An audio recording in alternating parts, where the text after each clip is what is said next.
Evening, everyone. How are we doing? Welcome along to the latest edition of the Endless Celts Podcast. It's obviously Wednesday night, so we're doing the double pivot. I think it's the first time we've done one in a wee while, so we'll probably have a fair few topics to get off our chest, all things Celtic and all things football. Welcome along to all the guys in the comments, and welcome along to, first of all, up your top right there, Stephen. How are you doing? All good, mate. All good. Like you said, it's been. I was looking back 4 or 5 weeks since the last double pivot, and these podcasts always take different roads, which I'm looking forward to. Plenty of topics to get stuck into. So, wee cup of tea here for 5 or 6 hours. Going to enjoy it. Wee cup of coffee myself, stocking up the fluids. And bottom right there, Gavin. How's yourself, mate? I'm good, mate. I'm good. I've got this week off. No particular plans, but it's been nice. It's been nice. I actually went to the dump the other day, yesterday, but it turns out that you need to book in. Okay, so I get there, and they said, right, you need to give us a code. So I tell them to go online, and I couldn't be asked. The other thing is your vehicle needs to be registered to that area. But my vehicle's still registered to Renfrew. So I ended up driving all the way to East Ayrshire to Renfrew. It took me for ages. And then driving back, the fog was ridiculous, man. The fog was so bad. I'm just driving on the M77 behind a double-decker bus. I'm like, at 60 miles an hour, I'm just following this bus. This will be my guardian angel to get me home tonight because I'm overtaking people in this madness. But I am good, mate. I'm good. It's been ages since I've been on for a podcast, but it's good to see everybody and just talk Celtic. I think we're all been in the sort of same boat recently. It was all up in the air. Stephen's been saying that every time he's been on the podcast and letting the viewers know that. But we're trying our best. We're getting close to full capacity again. But finally, the substitute down the left there, Francis. How are we doing? I'm kind of still coming on this podcast. The last time I was on, Gavin informed me that I shared my birthday with fucking. Who was it again, Gav? Oh, what was that? It was the old father, Jimmy Savile. Jimmy Savile. And I've just been referred to as a substitute. So I'm only going off it. It's a wee private group chat joke, that, isn't it? But how are you doing anyway, mate? I know. How are you doing anyway, Frank? I'm all good. That's a nice wee topic and see nothing. I'm doing What's good, that? Mate. I'm doing good. Can you not hear me or something? Good, son. No, it was so many levels. Ask me again. I know it was a bit of a crossover there. Anyway, we'll move on and we'll get into the podcast.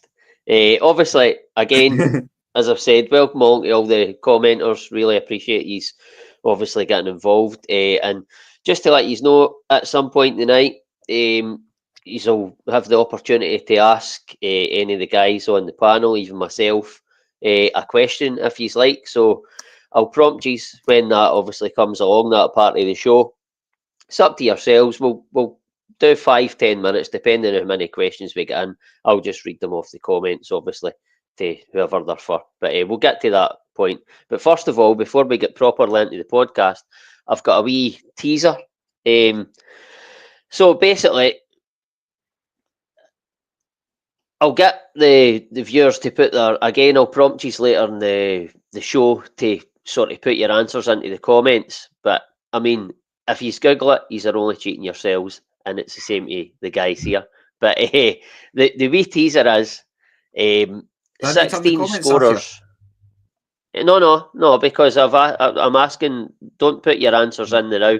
I'll tell you, because I want to read some of the right answers out at the end of the show, but I'm not scrolling back about 1,000 comments. Yeah. So near the end of the show, I'll get the viewers to put their answers in, and then it'll not be as many to scroll back on. That's the idea anyway. But so there's been 16 scorers for English teams in the Champions League final. Can you name them? So I'll come to yourself.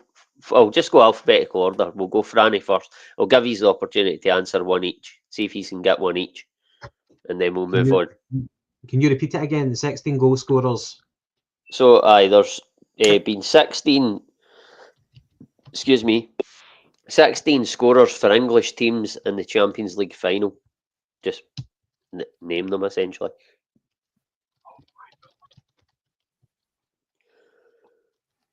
Rooney. That is correct, Francis. We'll come to Gavin next. Kai Havertz. No, sorry, English. 16 English. scorers. Aye, sorry, you're right, aye. Tottenham's there. Oh, I was thinking it was English players. It's my question, I can't even get it. right. Kai Havertz. I don't think... Oh, it is. Aye, that's on the list, aye. And Stephen? My mind's gone totally blank. I'm trying to think. Henry.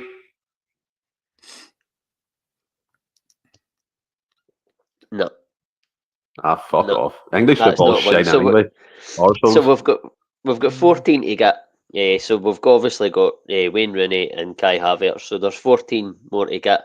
You can obviously write that down at your leisure or whatever. And again, as I've said before, I'll prompt the guys to put their I've got another answers one in if the you want, comments.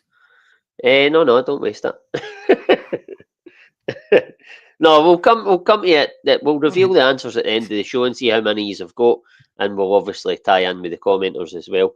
But that's fine. Ross, P. McLaughlin wants to know, does it include European Cup pre-92-93? No, I don't think it does.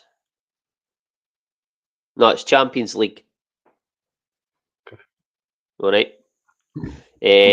Right, so moving on for that, as I say, we'll come back to that later. But I want to sort of start off. I'll come to yourself first, Stephen. And we'll just do a sort of first quarter of the season review. So we've had 18 games, home and abroad so far. We've had 15 wins, 2 draws, and 1 defeat. I'll just ask always the same question, really, and you can just take turns each. In that sort of 18-game period at the start of this season, who would you say has been the most integral player and your favourite player so far?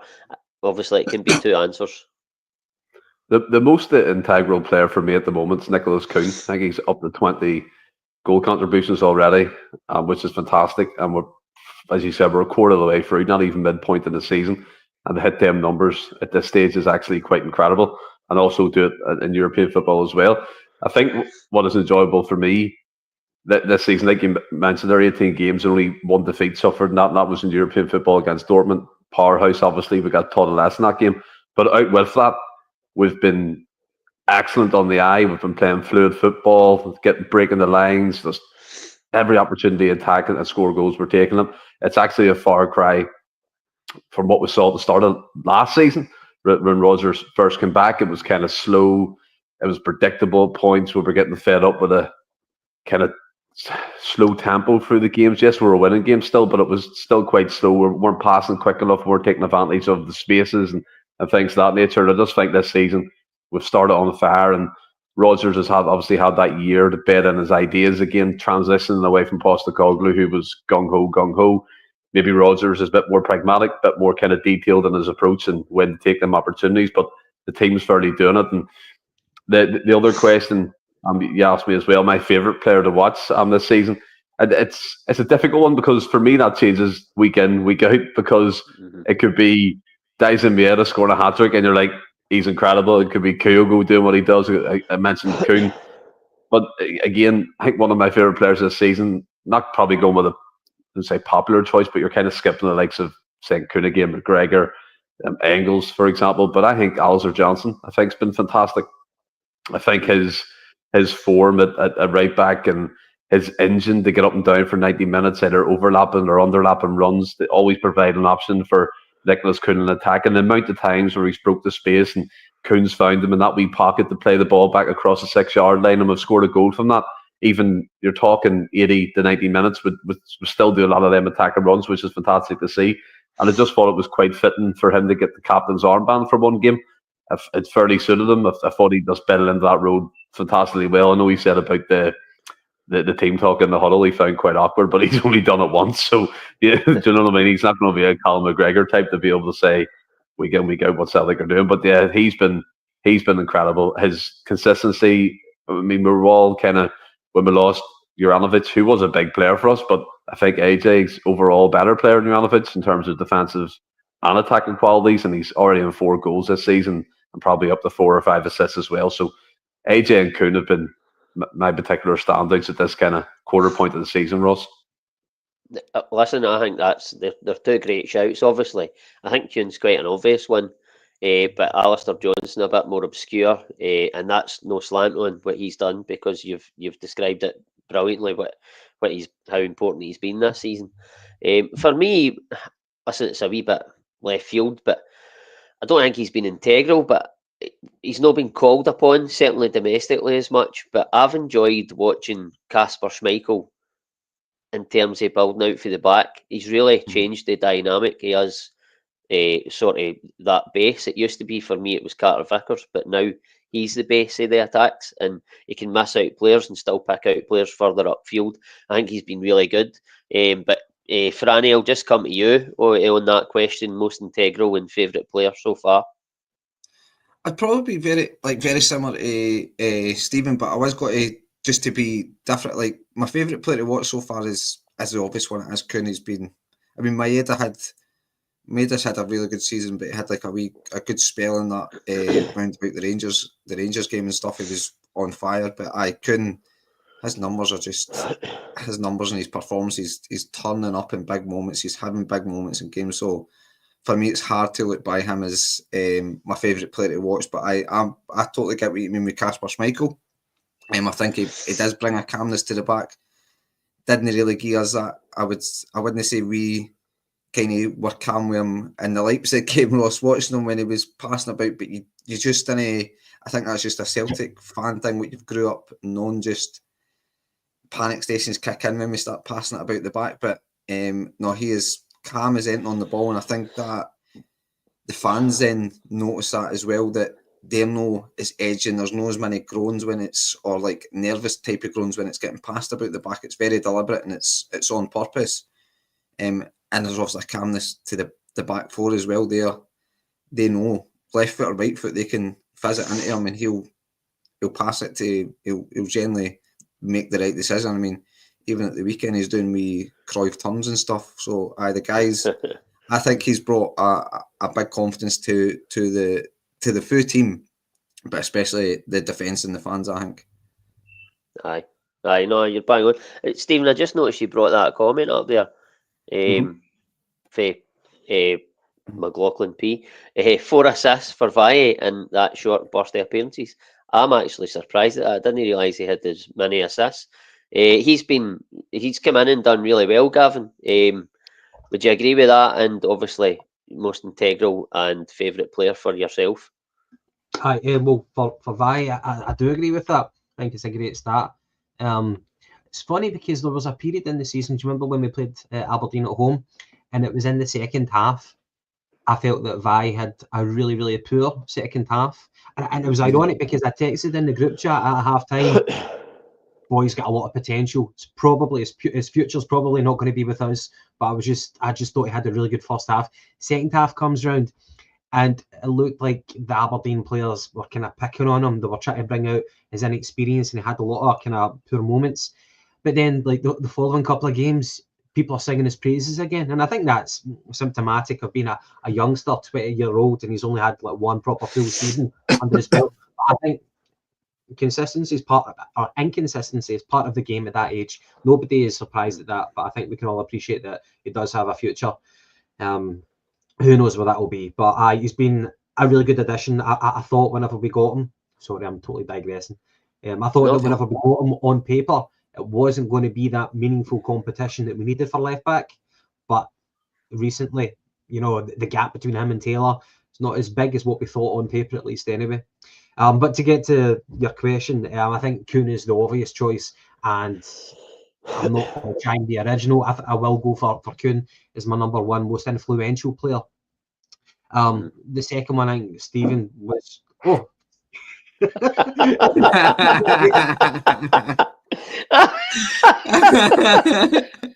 I just mentioned his name in Oh my God, that's Shambles. absolutely superb. Stephen made a really good point about AJ. I think AJ has been really a top performer. The only other defender that I would probably name alongside Kuhn will be Liam Scales. It's ironic because he's just been dropped in the past couple of games now. Trusty. But I think Liam Scales he's always got his detractors. That's not going to change. But I thought that he was kind of more than the sum of his parts for the majority of the start of the season.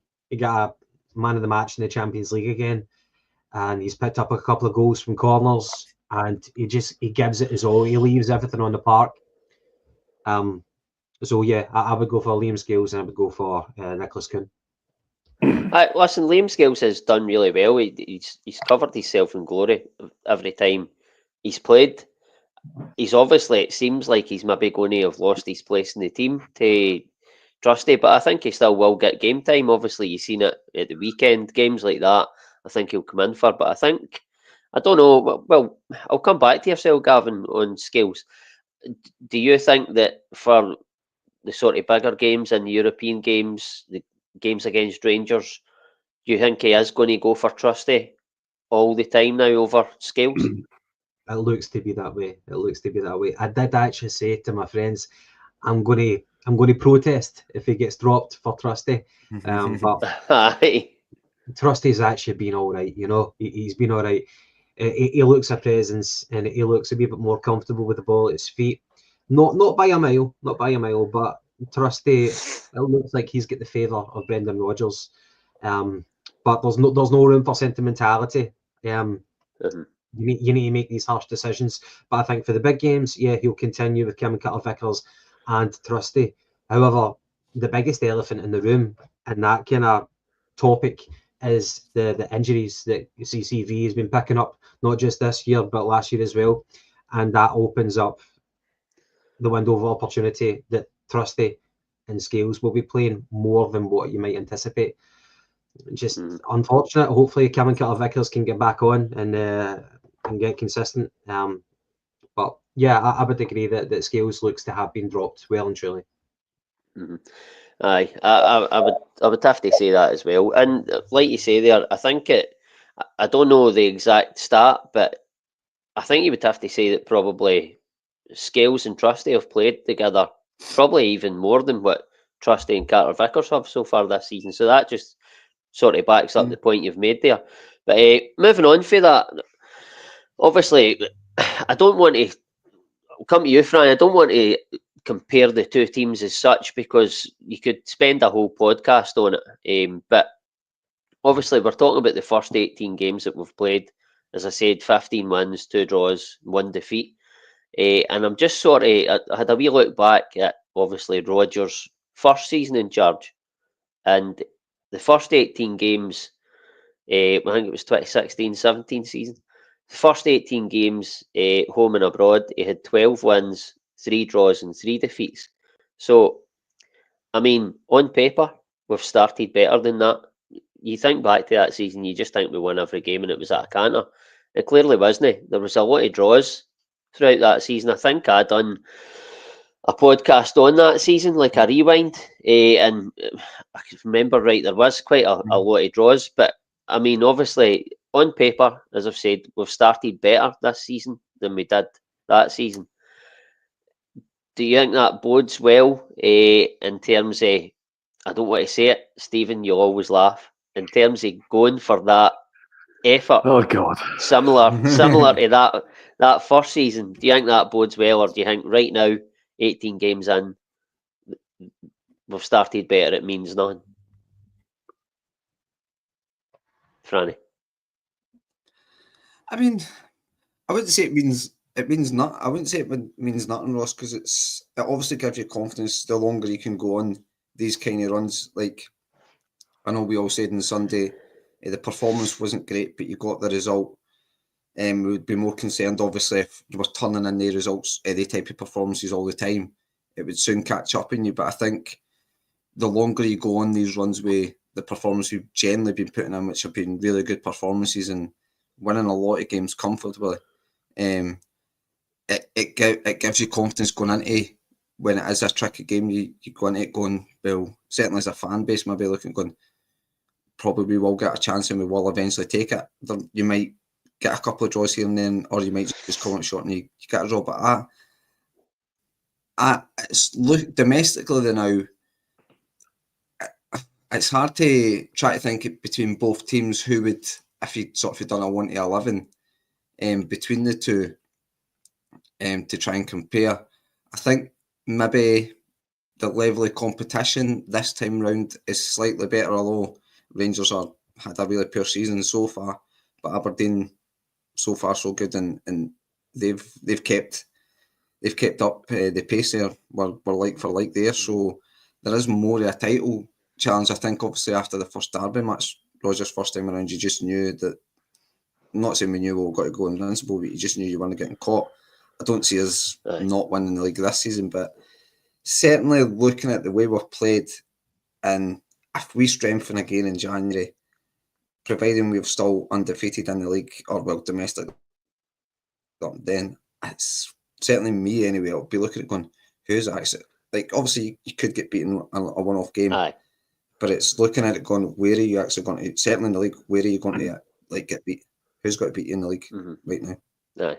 You don't want to get carried away with that and be arrogant and stuff like that. And I'm not saying it's going to happen, and I don't really want to talk about it like that at this point. But I mean, it comes into your thinking because we have started so well. Stephen, I don't know. I don't want to compare it 1-11 and well, like player to player, but I mean, what you've seen so far of this team, and then obviously they haven't achieved what that first Rodgers team achieved. Far from it yet, but they won a double last year, and then we've obviously added to that team. Without comparing each individual player, do you think this team is getting towards that Rodgers team? Do you think they've surpassed it? Do you think they're on a par? What do you think we're at in terms of matching it up against them as a unit? I think we're probably with that level at the moment, if not getting ready to surpass that. The main reason, because, I mean, if you think, again, I bring this up every time I talk about the Celtic teams under Rodgers, he always speaks about pace, power, being aggressive, being athletic. He really does. He has that imprint in the Celtic team. You look at AJ, right back, an absolute colossus. You look at Carter Vickers, Trusty coming in. You were talking about Scales and Trusty. The major difference with Trusty is, for me, is his athleticism, his recovery pace, and also he tries to kind of split the lines really quickly with his passing. And Rodgers always talks about that. You go into the midfield, he got a good profile in angles. Athletic, 21-year-old Belgian international, a record signing. So slowly but surely, he's starting to build that kind of ethos into this team as well. And the first time around, you look at the team, there was physicality in it, but I think this team has more pace in it, more dynamism in it, kind of more options and more kind of variations that you can do with tactics, like Alameda up front, or I was going to say Lee Griffiths, no, not Lee Griffiths, Kyogo, players of that ilk. I think another difference as well, you're mentioning the starts of both teams in their respective years. A big contributor to Celtic not really dropping a lot of points this season. I know we had a draw with Aberdeen, but the big contributing factor is Aberdeen in this as well, because we can't afford to be complacent. We can't afford to drop points. We have to be on it every week, because at the moment they're matching us stride for stride in the SPFL. So we have to be on the top of our game. We have to win our games to either go back at the top of the table or stay at the top of the table, depending on the fixtures are played. So, I mean, I loved the first time Rodgers was here. Obviously, loved the individual players like Sinclair. Forrest was on fire. Cal McGregor came into his own. Scott Brownie kind of re-energized him. But I do think this team has all the potential to surpass that. No problem at all. I think European football, and look, we can't hang our hat on just one kind of semi-successful campaign at this moment in time, which it is. But we're actually holding our own. We're playing things like Leipzig off the park. We're going to the away venues like Atalanta and getting a really tough draw by playing a different way. So I mean, we had a great victory against Slovan Bratislava. People always, this annoys me. People go on about they're just not good or the level's not good enough. But again, we have to play what's in front of us. If they're deemed good enough to be in the Champions League because they won their respective league, then they're a quality opposition. We hammered them 5-1. So we take that, we move on. So I kind of come back to what you were saying. I think this current Rodgers team, for me, is already on par, if not better, than the team we had in his first tenure. Listen, I would tend to agree with that. I'm at that stage where I think they're certainly on par and they're well on their way to being better as a unit. Gavin, I'll come to you, just the same question. Do you think they're on a par, or do you think they've surpassed that what sort of level of play that Rodgers created in the first team? And then obviously, nice wee segue for Stephen there, going into like sort of look at the Champions League as well. Do you think with this new format, do you think it is? I've heard a lot of people saying that the new format suits us, or do you think it's just like we're picking up, we're winning games? Do you know what I mean? It's albeit it's a format. I don't think we're fully got into that format yet. So do you think it is the format, or do you think it's just that we're doing better in the Champions League against Champions League teams, albeit okay, Slovan Bratislava isn't as good as other teams that we've played in the last couple of years, but you still have to beat who's in front of you. So just to reiterate, do you think we've surpassed the Rodgers team, or do you think we're on a par? And do you think it is the format that's suiting us, or a bit of both, or do you think Celtic's picking up results because they're just a more experienced, better team in Europe now? Well, to the first part, I think we're roughly on par with the best Brendan Rodgers team from his first stint. They had certain attributes that maybe this team doesn't have, like Moussa Dembele up front. I think he was the complete striker in terms of like pace, power, hold up play, football IQ, finishing. Kyogo offers something different that maybe Moussa Dembele couldn't, but I think overall Dembele was the complete centre forward who could do it both domestically and in Europe. In terms of the goalkeeper, you mentioned at the start, that when you're talking about your kind of influential players, obviously Kasper Schmeichel maybe hasn't been tested that much domestically, but he's really, really been crucial in the European games. And I think that his style of play, especially with the passing, makes us more unpredictable. Normally, whenever you watch a Celtic team and you know that they're going to pass out from the back, all you need to do is watch the runners. Press high, press with numbers, and it could really put the supporters into a state of nervousness.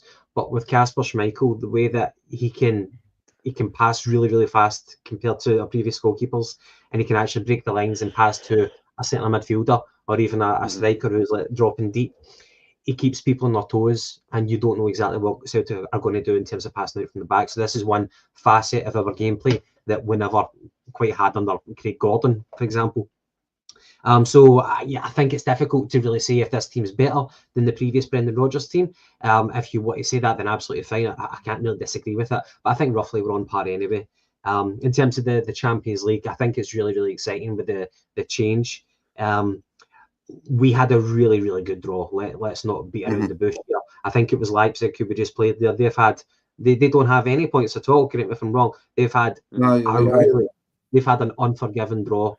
And that it's almost a bit like Russian roulette, because you're not playing the same team twice, and it's just really, really worked in our favour. And we're taking the bull by the horns. Yes, we get scudded by Dortmund, but we beat the whipping team of the Champions League this year, which is Bratislava, and we showed something which we haven't showed for a long time away in Italy, and of course the big win against Red Bull Leipzig.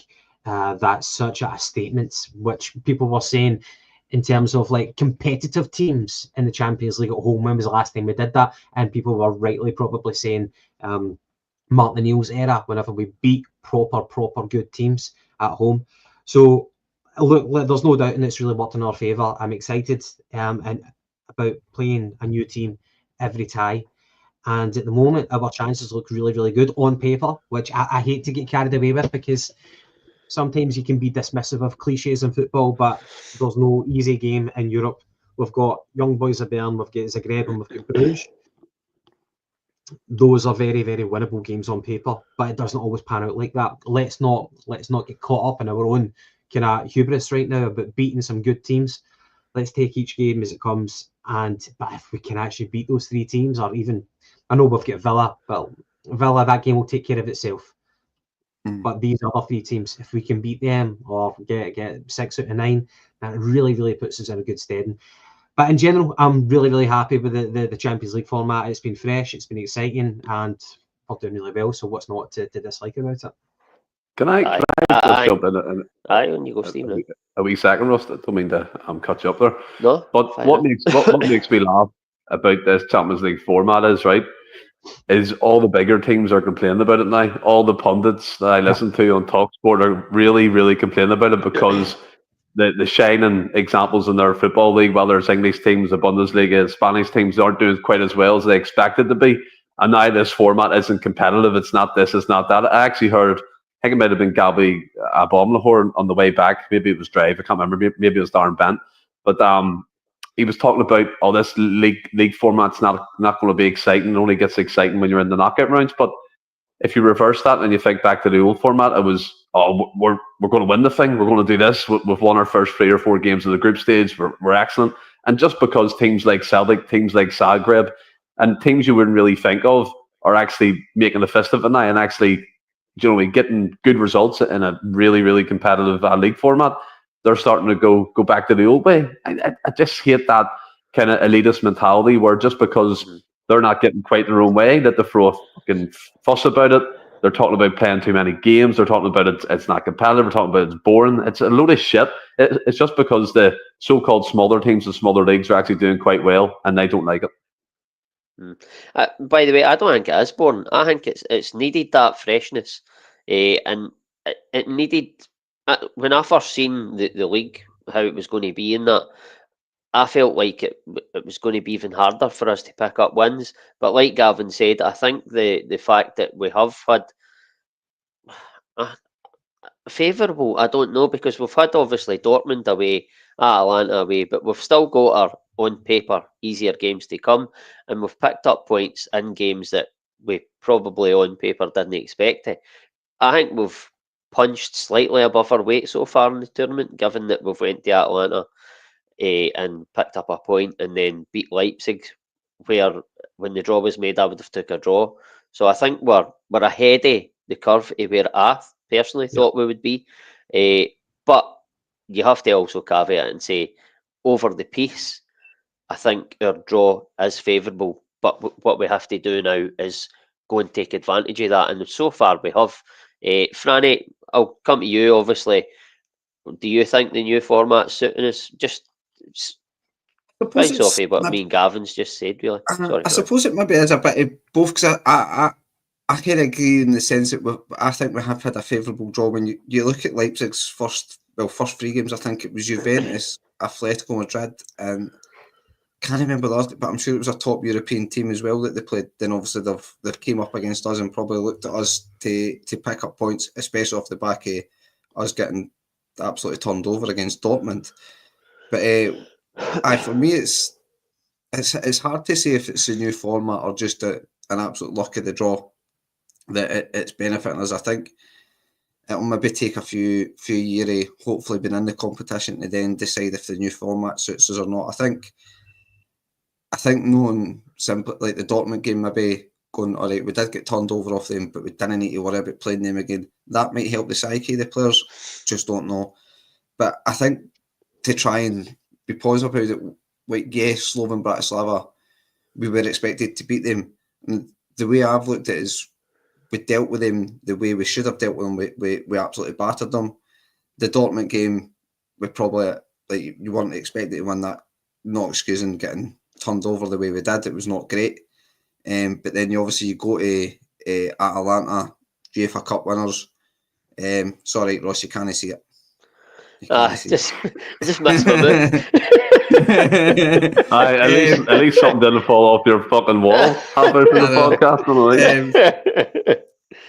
So then you go to Atalanta on the back of getting absolutely spanked off Borussia Dortmund. You're going, this could be another horrible night because obviously Rodgers got previous getting big scorelines against him, but then you put in a performance like Gavin touched on that we've not really, certainly recent years and going back a few years anyway, we've not became accustomed to in Europe where you put in a gritty performance, and it was not all backs against the wall. We did have chances on another night. We might have actually taken the 3 points, but it was a very measured performance and a good tactical performance, I thought. And then obviously you've got the Leipzig game. I was similar to you, Ross. I'd snap your hands off for a draw, but maybe thinking deep down, probably got to get beat, but I'm more looking at the performance anyway. Is it another one where we're being naive? But it wasn't. And the good thing is, Leipzig had their moments and had a wee spell, maybe 10, 15 minutes, and obviously they scored and stuff and that in the first half. But for the big parts of that game, I thought we absolutely bossed it, and that's what was pleasing for me, is the fact that it wasn't a smash and grab like the Barcelona game. That for me is, you didn't repeat the type of games. That's the kind of, as much as it was amazing atmosphere, amazing game, amazing result. It was extremely lucky when you actually think about it to get that result against them. Whereas the Leipzig game, that's like for me a repeat performance. You could go and do that performance again in the Champions League and beat another team with that sort of that tactic, the type of tactics where you will have tricky moments, but in the main you are controlling the game and passing it about, confident in the ball, splitting lines. So it was the nature of the Leipzig game that really impressed me, which has given me a bit of confidence going into this competition that we can, we're in a really good position to make the playoff rounds. I think it's hard to say what you would need to get into the top 8. I think they're predicting 16 points, which would mean we would need to win another 3 games, I think it would be, or something, to get to that. So that's a big ask, I think. But you just don't know. Like say, Leipzig have lost 4 games, so there might be big teams that will just drop points. I think Real Madrid are on similar points to us. PSG might not be in as much. Fun enough, the Zagreb team, they got spanked 9-2, I think it was, of Bayern Munich in their first game. They're on 7 points, the same as us. So I think it might just be helping. For me, I think it is a luck of the draw. But obviously, I think about it as because of the new format, because you only play a team once, essentially. So I think for me, it's a wee bit of both. And we've been lucky in the sense that I think the draw has been kind to us, especially the home games and stuff. Aye. Yeah. Well, I mean, we've played 4 games. We've got 4 left. We're on 7 points. I think we've got 2 games at home where you would like to think that we would win the games, which will put us on to 13 points. Is that right? Yep. Thought my maths was fucked there. Aye.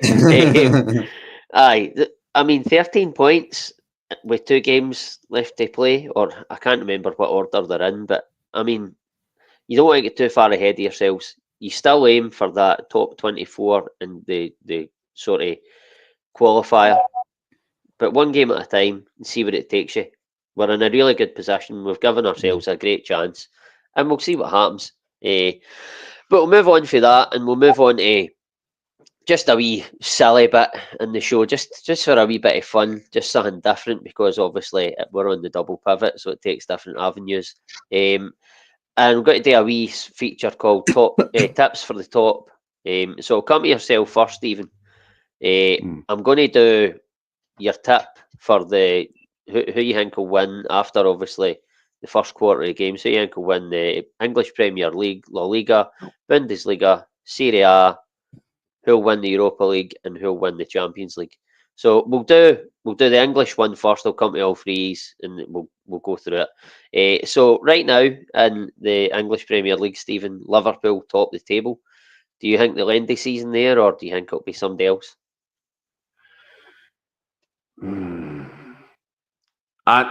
It depends, because obviously City are going through a bad spell, but they've only lost 2 in the league, and I think one was in a cup time, one was in Europe, so they're not as far behind as I actually first thought. I thought all was in the league. I don't really follow English football that much, as you all know. But I don't know where Arsenal are. I don't know where they. I think they're having a wee bit of a sticky patch as well.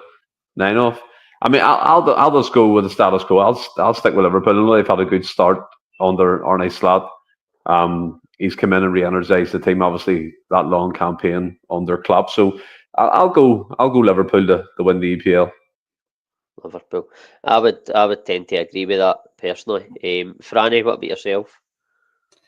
Reluctantly, I think I'm going to have to stick with Liverpool. I think they're going along great. Arne Slot's came in. It's been seamless. It's making, like, Gakpo's obviously a really good player, but he's looking a lot better under him. And so's the boy, is it Gravenberg or something? I think he's another Dutch boy or something.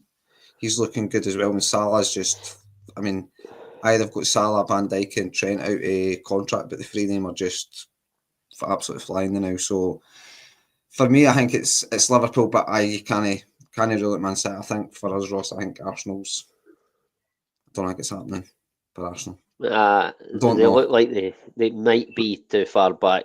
They need a striker. They need somebody that's going to get them 20 It's goals almost like season. everybody's trying to be too clever with Kai Havertz and turn this great number 10 into a striker. He's a good player. Why did nobody go for the Osimhen, the former Napoli? I think he was. It just seemed like he was destined to go to Saudi, and it just didn't happen. But was he not linked with Chelsea? And then it fell through at the last kind of minute. I'm not sure, but for me, I think that Arsenal, as I've said, I think they lack an out and out number 9. Jesus is all right, but he's not going to get you. He's not an out and out goal scorer. I think that's why Arsenal probably will fall short again, and they'll probably fall even shorter than they did the last 2 seasons. But for me, I think Liverpool are riding on the crest of a wave now. They will hit a sticky patch. I think they lost to Nottingham Forest at home. Are they but third, other than that, is Forest third? It's Nottingham Forest. They won at the weekend, but I don't know how they... Third or fourth. Yeah. But they will hit a sticky patch. But for me, I think that's who'll probably just edge it. But what about yourself, Gavin? I'm actually edging Man City. I know that Madrid, the big man, is out, but everybody else in that team know what it takes. They're out and out winners, and they know what it takes to win the league. I think, by the way, I would not be disappointed if I'm not a big fan of Man City. I don't really have a particular allegiance to any English teams, but I would like to see Liverpool win it. But I think Man City will come back. They can't get any worse than what they are right now. I think Arsenal are out of it. They're 9 points behind Liverpool. But Man City, even though that they're 5 behind top, I think Man City will come back. I think the key for City is to figure out who's going to fill that Rodri hole, isn't it? I know they're trying a few different combinations in there, and I think Gundogan's played there a few times. Is Kovacic still there, isn't he? I think he is. He still plays for Man City. So I mean, and they've got like Rico Lewis and people like that they've tried in certain areas. But see, once they figure that out, because he's obviously a huge miss. But I think for me, when they figure out that key part of the pitch, they'll start kicking on again, and then they could maybe catch Liverpool. But as we're all saying, I think Liverpool on that new manager bounce, and that will kind of lead into a bit more kind of consistency and new style of play, new players coming in, new players, new identity. So I can't really see past Liverpool at the moment, but I think Man City wants to figure out injury issue out. I think they'll be flying again. It's quite mad that even a team like Man City, when they lose key players, they don't function quite the same, and don't pick up results. Just saying. Wow. Anyway. So move on. La Liga, Gavin. Barcelona are at the top now. Team filled with young, quality players. I think they recently beat Real Madrid. I think it might have been 4-0, if I remember right. They're flying high at the top now. They've obviously took 4 goals off of Bayern Munich in the Champions League as well. Do you think they'll end the season at the top, or do you think Real Madrid will draw them back? Real Madrid are such a strange team, you know. Sometimes it looks like they're sometimes like you stick on the TV and you're watching a Madrid game and they're getting beat by, like a Diddy team, a so-called Diddy team. I'm looking at the table right now. So Barca are ahead by 6 points. Barca have played one game more, but the kind of striking thing is the goal difference. Barcelona have got 28 goals to their favour compared to 14 for Real Madrid. I would have to go for Barcelona. With Lewandowski, up at the number 9 position, he's a proper leader for that team, and they've got some exciting young talent. That boy Yamal, regardless of his age, he's a very, very good talent.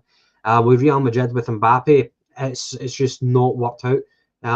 It's typical Real Madrid, bringing in the superstars of world football, but not really having a plan, not having a balance. And I think I could be proved wrong, but so far it's not worked out for Real Madrid. But Barcelona, they're really in form right now. So I would go for Barcelona. I mean, it's hard to disagree with that. I would probably just go for Real Madrid for no other reason than I prefer them. But Stephen, what about yourself on La Liga? I mean, first of all, I've seen some clips online of the Real Madrid players recently, and see, for me, it's an absolute fucking disgrace, their attitude. It is incredible how lackadaisical they are, how they lose the ball and don't try and win it back. How Vinicius Jr. always throws his dummy out of the pram when something doesn't go his way. Jude Bellingham's having a stinker from what I can tell. I know he scored his first goal in however many games there recently. I think it was a chip or something over the keeper. But just as Gav said, they bring in all the superstars without no playing style, no structure, no tactical information behind that, and then they expect that all to glue together and be a world-class team. Don't get me wrong, obviously they are and they've won the Champions League and things like that, but just the clips that I've seen recently have actually really shocked me, to be honest. There's professional footballers on millions of pounds a year just nonchalant walking around like the world owes them a favour. How about fuck off and put effort into the game and maybe you'll start picking up results? That type of stuff infuriates me. People who think that it comes to them on a plate. You have to work for it. You have to graft for it. And players like Mbappe, I don't think has that in them. He's recently said he doesn't want to play for the French national team for whatever reason because of his situation. Fuck off. Grow up. You're on like £1 million a week. Do you know what I mean? Just stop being an arsehole and play football. It's incredible. But like Barcelona are the total opposite. Like you said, Ross, that I've got a lot of young talent. I mean, Yamal, 17, Gavi, Pedri, Lewandowski with the experience up top. So Ter Stegen on goals as well. So they have that mix, that blend. And it's took them a while to kind of find this rhythm again. Obviously, losing, going way back here, Messi, and having to rebuild again to fill the voids of Xavi and Iniesta, Busquets and Puyol, and kind of rebuild that structure and team again. But they're fairly coming up in the Champions League. They're looking quite exciting with all that young talent to have. And I'll just go for them. And it's purely based off what you were saying. I just prefer them. As I said, I just think Madrid's team at the moment are for the arrogant pricks who are a waste of the shirt at the moment. And that's unfortunate, but that's just how I feel about them. By the way, you might prefer Barcelona, but I think you made a very good case for why they would win the league other than you just prefer them. I think you're doing yourself a bit of a disservice there. But Franny,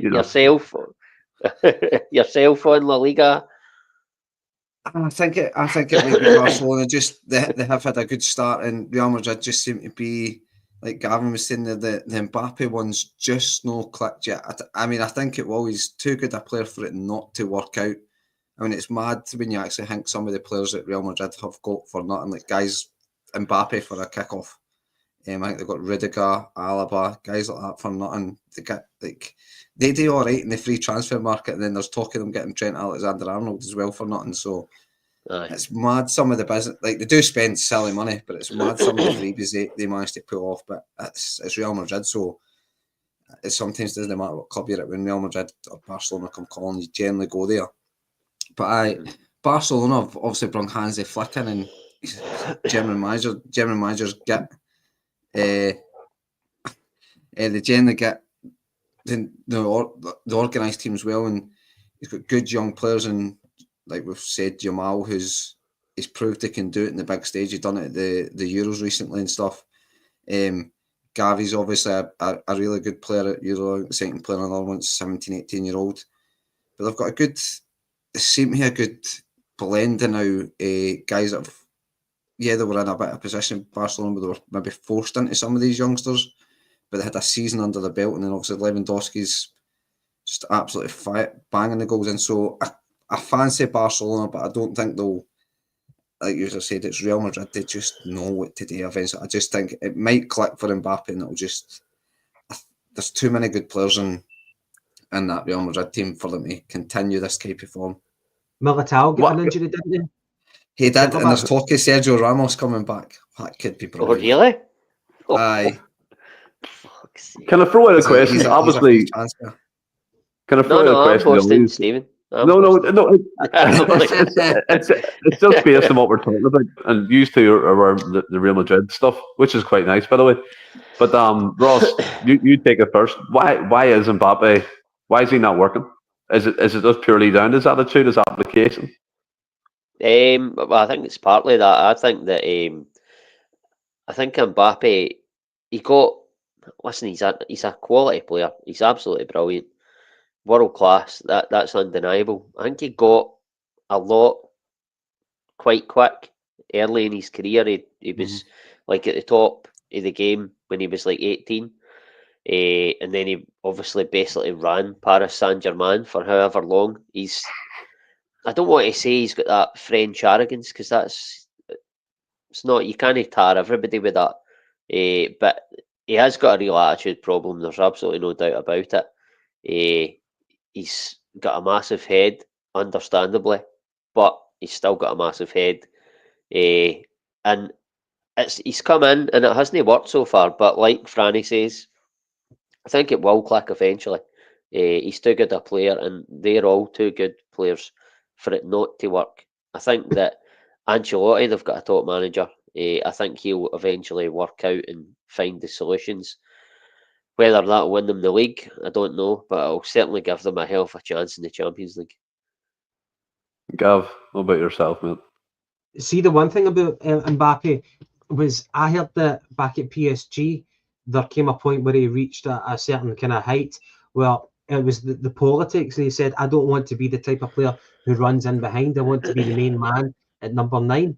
And I think that Mbappe, his strengths are running in behind, but he's no Benzema, it takes a certain type of player to play the number 9 position, and I think Mbappe's strengths undeniably is pace, and a wee bit of trickery to create a yard for himself.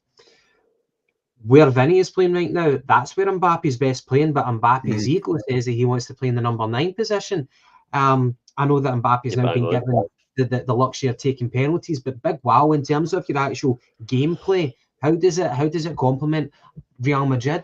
And that's the perplexing thing, because they've been fraternising with this player for like 2 odd years, wasn't it? And eventually they get him, and it's not clicking. They should have knew exactly the role that they wanted for Mbappe, but I guess they need to figure it out. The boy Rodrigo, on the right wing, I don't know if he still plays, but he's one of the most selfless players for them, in terms of like the front three. But I just Mbappe needs to play for the team and not for himself, and maybe they'll find a solution that way. But Ancelotti, he knows how to work the egos, and for so many top teams over his career. So I'm sure he can probably find a solution. In saying that, I've heard a bit in the media, in the Spanish media, that they're thinking that it might be maybe his final season, that maybe he's just getting too old for it. But that's a typical kind of trigger whenever things aren't working, that you're only as good as what you gave us in the last game, that sort of thing. Yeah. So, I think I've done it. I think everybody's done La Liga. We'll move on to Bundesliga. I'll come to Franny. Bayern Munich are top now. Obviously, they didn't win it last season. This will not go down well with everybody, but I'm not a huge lover of Bayern Munich. I've got no skin in the game, if you like, but I would like to see them going on and winning something this season for Harry Kane, because I think he's too good a player not to win anything. And I know it won't go down well with everybody, but I've always liked Harry Kane. Listen, he's not the player that he was when he first burst onto the scene at Tottenham. But I think he's a fabulous number 9, an out-and-out number 9, obviously. But we've just spoke about Mbappe isn't. And that's me not saying that Harry Kane's better than Mbappe, because he absolutely isn't. But I would just like to see Harry Kane winning something. I hope that Bayern Munich win that league. Do you think they will? I think they will, just simply because they generally always. I know that, like I say, they didn't win it last season. It was everybody joked that obviously Harry Kane went to the team that was probably the easiest chance of winning a league, and somehow didn't. Xavi Alonso just his Bayer Leverkusen team absolutely ridiculous. I mean, the amount of times they were getting beat going into stoppage time and still won games was unbelievable last year. I think done it about 3 or 4 times. There was maybe like the odd goal in it, and they would score in the 91st and 95th minute and things like that to end up winning a game. But I think it was straight because Thomas Tuchel's a really top manager, but it seems to get a wee bit toxic with him at clubs when it's not gone his way and stuff. And Vincent Kompany must be the best interviewer ever. How you can get Burnley relegated and somehow get the Bayern Munich job off the back of that is absolutely fucking mental. But he's got them top of the league. I mean, he's easily got the best team in Germany. But he's made some interesting signings, and the boy Elise for Crystal Palace, that one kind of surprised me, but he's doing really well over there. Very good player. Harry Kane's doing really well, obviously, again. And they have still got like guys like Kingsley Coman, Thomas Miller. He's probably not as old as Will Hinkie is, but he's still over there. He's still contributing. The defence is pretty solid as well. Manuel Neuer seems to just keep going. So for me, I can't see anybody but Bayern Munich, mate. Aye, I think obviously, I think that was it Bayer Leverkusen had a season of all seasons, and somebody had to obviously take that league title away from Bayern Munich. Gavin, I think Aberdeen would have to have a season of the same sort of ilk as that for to do it. But Bundesliga, Bayern Munich, do you think they'll do it? Yeah. I'm were you with Harry Kane? I don't dislike the guy, I think it's on the cards that Bayern are going to win it. Leverkusen have fell off a cliff. They're in 4th. Is that right? Leipzig are 5 points behind Bayern. No, Bayern are going to win it. They've just got the best team, and like people in Germany say when Bayern don't win the league, it's because they didn't, try hard enough. It's their God-given right to win the Bundesliga every season, and this is just going to be another one of those years. Last year was a freak nature. Brilliant for Leverkusen, brilliant for Alonso, but they're not repeating that trick. It's Bayern's this year. Aye, I would agree with that. I mean, it's good to see, Stephen, things like that, teams doing like that, and you're a big advocate. What Aberdeen are doing right now, you love to see it, but in the end, you obviously don't want them to go over the line. But it bodes well for the league. But I think everybody enjoyed that last year, them challenging Bayern Munich. I don't see MD like the other guys challenging this season to get the title. Would you go along with that train of thought? Yeah, I think all the momentum's with Bayern Munich at the moment. The teams that Gav mentioned there, Leverkusen's form has kind of been stop-start this season, very inconsistent. I think we've seen Leipzig play us. I know we said it's a famous win for us in European football, but I don't think they're probably quite the level of Bayern Munich, which is to be expected, obviously, with the world-class players they have over the pitch. Musiala, he's a cracking player. Pete McLaughlin was saying that in the comments. And you've got Harry Kane, Kingsley Coman. I've always loved Kimmich. I think he's a fantastic player. And Upamecano at the back with the South Korean boy. I can't remember his name. Kim. Cracking players over the pitch. Yeah. So I think but see, to be honest, he's went from steroid buster to back to skinny again. I don't know how that's happened. I don't know how that's happened. But absolutely, you've been on the crack for a bit too. 100%. But I do think that they'll win the league. And look, I know I kind of give you a reaction every time you mention Harry Kane. I'm only at the wind up. I don't mind him either. But yeah, I'm not saying any means I want them to win for Harry Kane. I just think what Gav said there, that Bayern Munich are the best team in Germany, and year in, year out, bar the odd occasion, they always win the German league. What I find interesting about the Bundesliga at the moment as well, Hearts played a team, is it Heidenheim? I'm probably saying that wrong. They finished in the European spaces, and I thought Hearts actually competed well with them over the course of that 90-minute period, and barring a wee bit of pace up front, they could actually won the game with the chances they created. So, yeah, maybe we're closer to leagues than we first thought, but I think that Bayern Munich is, they'll win it at a canter, as they say. Aye. I think they're well ahead of most. And moving on to what I would have to say, well, certainly growing up was out with obviously Celtic was my favourite league. Guys who are the same vintage of me, Gavin, Franny. I don't know if you'll remember as well, Stephen, but the Italian football on Channel 4, Football Gazzetta, all the rest of it. That was world-class players on your telly on a Sunday for absolutely nothing bar your telly licence. It was first class. It's not the league it once was, and I think it's testament to that Lewis Ferguson won Midfielder of the Year.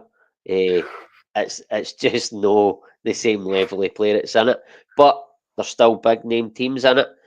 Right now, Gavin, Lazio are top of the table. I'm not sure what the points gap is. You've maybe got the league table in front of you. I've got it. I've actually got Napoli top at 26. You could throw a blanket over the top 6 teams. You've got Juve on 24, Lazio on 25, Inter on 25, Fiorentina on 25, Atalanta on 25, and Napoli at 26. Look, as you said, like there's so much heritage and history. Did I say? Sorry, Gavin. Did I say Lazio was at the top? Aye, mate. Aye, I meant to say Napoli. But anyway, sorry. Well, Napoli, they've got Conte, and I think Conte he loves these title races. I know it's only like kind of 12 games that they've played so far, so a long way to go.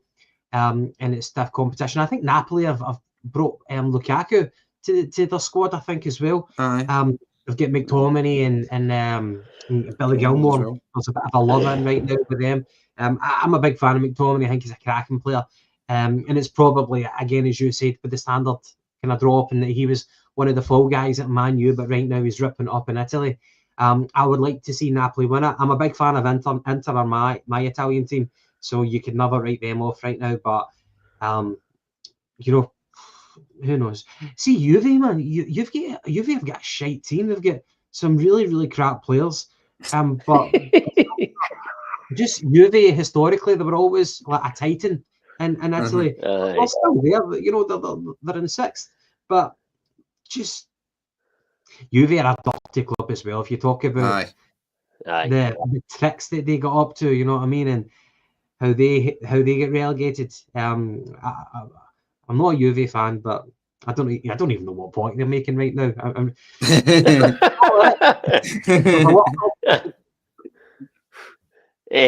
No, well, listen, your Italian team is Inter. I would have to say I always liked AC Milan growing up. Mm-hmm. Probably not as much as our very own John Tomlinson, but it was a team that I had a soft spot for.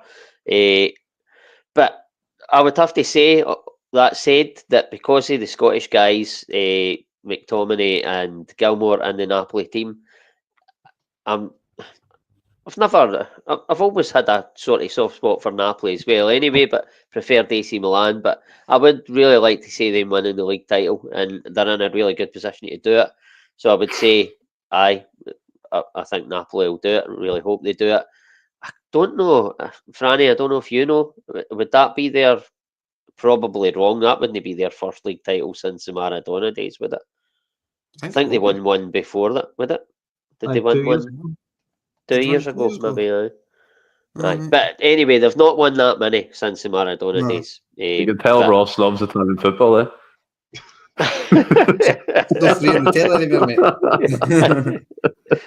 But aye, do you think Napoli? We'll just kid on. Steve never said that. Do you think Napoli will go on and win the league, or do you think one of the sort of more bigger names on paper will reel them in? I mean, I'm like you. I was always AC Milan growing up. Probably a bit of the fact that they were winning a lot back then as well, Ross, when we were watching Italian football and that. But it would be good for the Scottish guys that went over McTominay and stuff, and like Gavin touched on it with Conte. Conte just knows how to win the Italian league. He's good in that league. He knows how to. If he can get it right and get his players in, he's a really good manager. So it would be good. And like somebody said, Ross, not really kept totally up with Italian football, certainly in recent years anyway, but Inter always seem to be there or thereabouts, so I probably wouldn't rule them out.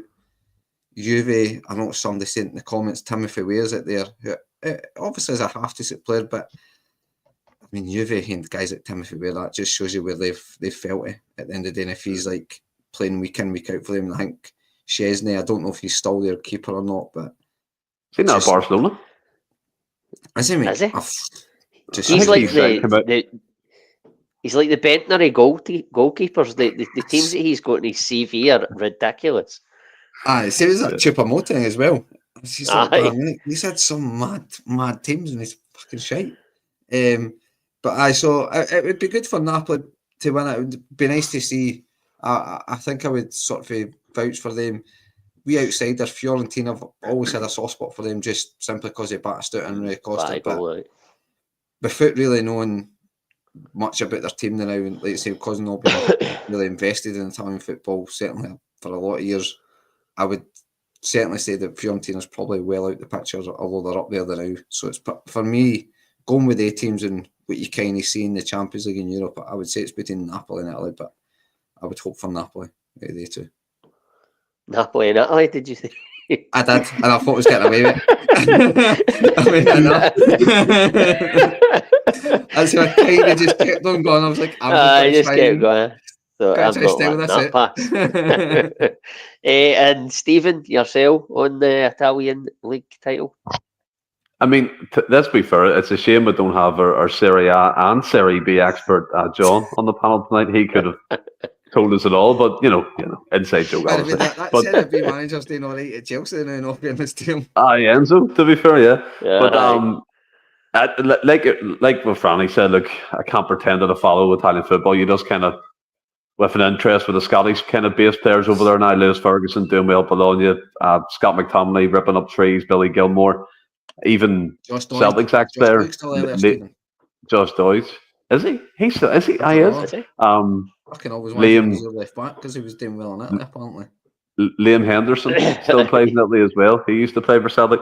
I think it's quite telling that Paddy was going to come out of retirement, wasn't it?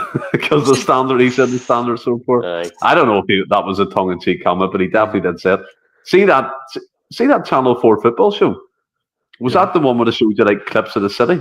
And like, the guy would just be sitting reading the paper at the start and a coffee. Yeah, because this is going to sound strange, but what I always remember him saying is like Palermo and Bologna and teams like that, and Verona. I think is it Hellas Verona and Giona. I don't know. I'm putting them all the ones I can remember him saying. Palermo, no Palermo.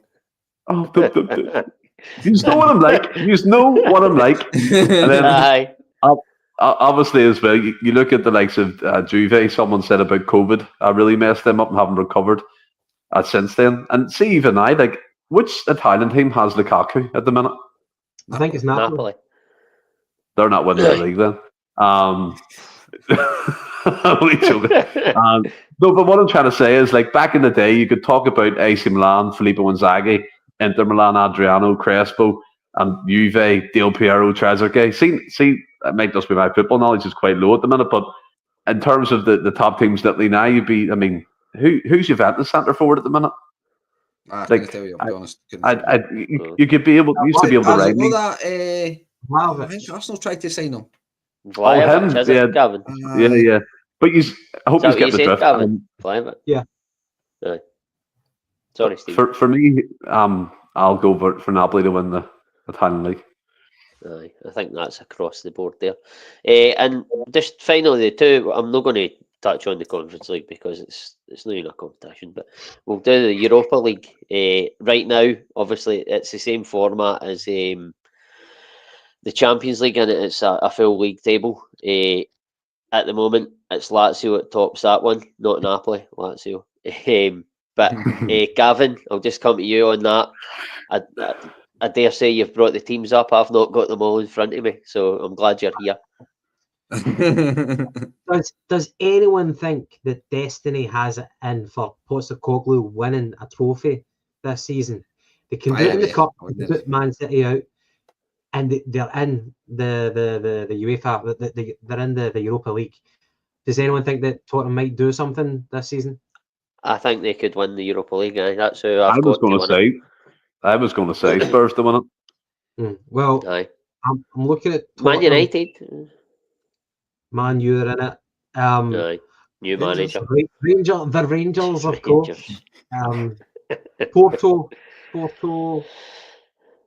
I think it's anybody's, man. It's anybody's. Like right now, you've got Lazio. That's wide open, aye.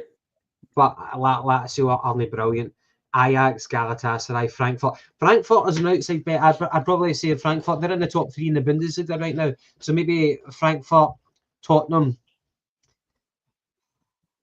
Ajax. I don't think they're very good right now. Man U are just shite right now. They need to throw a grenade into the changing room to kind of rip things up. Maybe Porto. Aye.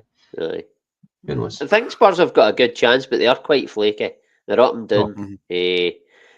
But listen, on their day, they can beat anybody, and they've got a really good chance. Stephen, what's your thoughts on that? First of all, on the Postecoglou chat, he looked ill. The last interview I saw him do, he looked really frail and really pale, like that type of thing. And it's actually annoying me that the flack he's getting from the Spurs fan base. Like, do you know what I mean? I know he said that comment, and we spoke about it in the group chat a lot of times. Maybe he's set himself up for failure here if he doesn't win a trophy in the second season. But see people calling for him to be sacked already, you're like, come on. Do you know, he clearly has, and he has that game plan. We know he doesn't really deviate away from it. But for the most part, in my opinion, Spurs have the player to do it. Like Van der Ven, the centre half, one of the quickest in the league. Do you know what I mean? Song up front, players that ilk, they can play that system. As you said, Ross, maybe they're a bit inconsistent with their form, and partly down to the manager. But then again, it's partly down to the players.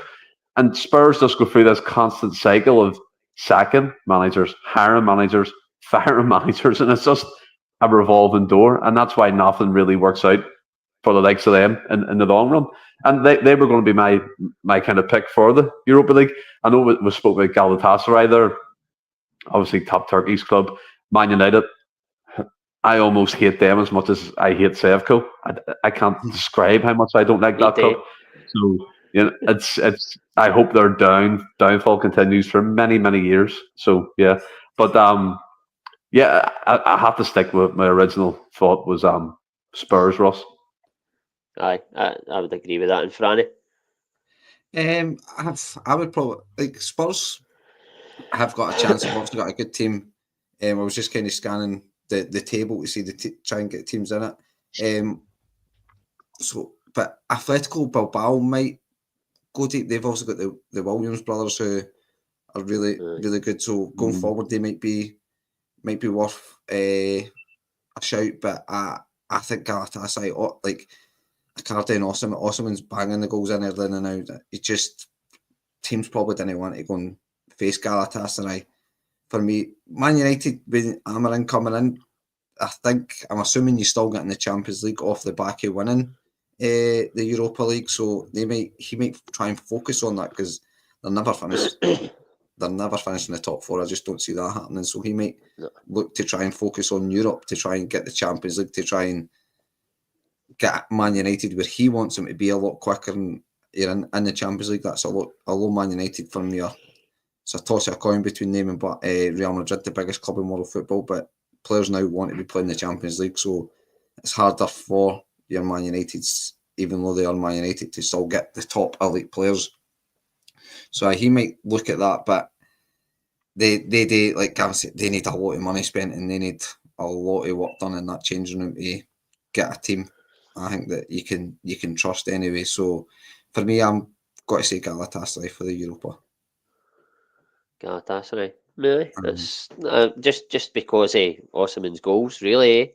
Aye, pretty much. Aye. And Icardi's not a bad player either, to be fair.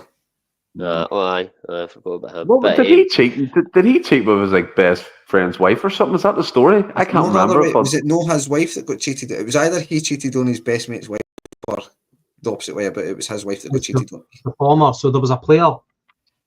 It was a blonde-haired player who played in Italy. He had the smoking wife. Icardi and the wife got together, and then the two footballers fell out as a result. Class. Yeah. Class. Class. I'll need to keep my eye on you then, Frank. but I have to say, I think that tournament is probably the most wide open.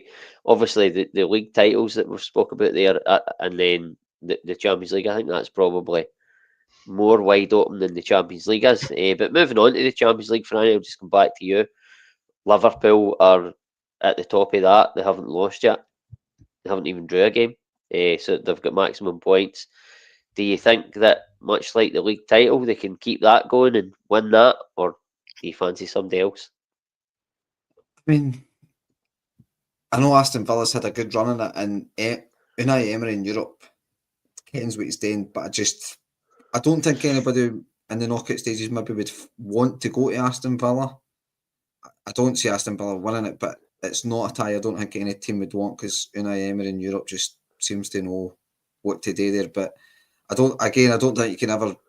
I know Real Madrid's not had a great start, but I don't think you can rule them out in the Champions League. They ken how to win that tournament. But I think Liverpool might do it, mate, as well. I think they might get away league. I think they will either win the league or the Champions League, or both, for me. Aye.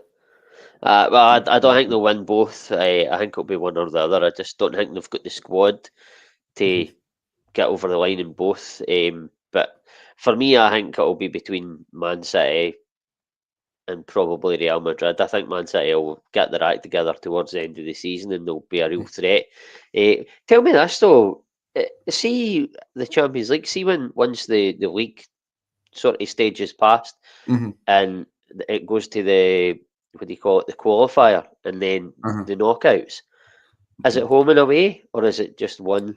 I think so. I think the top 8 automatically go through, and I think from 9, if the next 8 down are seeded, and they play so if you finish in that group, it's to get into the round of 16 basically. Then you'll play somebody the sort of third group 8, and I think that's obviously 2 games, so that's home and away. So then I'm assuming the home and away. Then I think obviously but it's the qualifier and the sort of to get into the last 16 home and away as well. Aye, because obviously if Celtic get into that top 24 position between 9th and 24th, you play another 2 games. So I'm just taking a punt that it's home and away. Aye, and any use to shed any light on that? Does that sound a bit right? P. McLaughlin comes in home and away in the playoff round 2, so going by one in the comments, right, well, I'll just come to yourself, Stephen, as well. Who do you think will win the Champions League? Don't say Celtic. I mean, no. Although, I'm not going to say.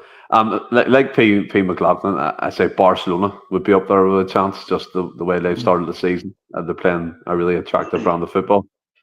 Again, as much as I berated them, you can't look past Madrid and their experiences in the Champions League. Do you know, maybe it's one of these ones that'll come alive in tournament football and do something there. But for me, I'm going to stick with Barcelona. And kind of this could be the making of them, so to speak, in this new team and these new young players coming through, make themselves heroes at the new camp. There could be outsiders within that. You're looking at Bayern Munich maybe, who could make a decent fist of it as well. So PSG, I know they haven't started well, but again, a team not to be looked past. Man City, Pep Guardiola. But I'll go Barcelona and see how that fares. Aye, but by the way, that's not a bad shout. It's one of the ones that at the start of the season you probably would never expect them to win it, but they've obviously come onto a game, and as we've spoke about, they're playing a decent brand of football, and they're at the top of the Liga. You don't get there by accident. You don't get there if you're not a good team. So they've got a really good chance, as much as any. But I mean, time will tell, and that was just something a wee bit different there. And I thought it was a good debate. Manchester, taking us away. What was that?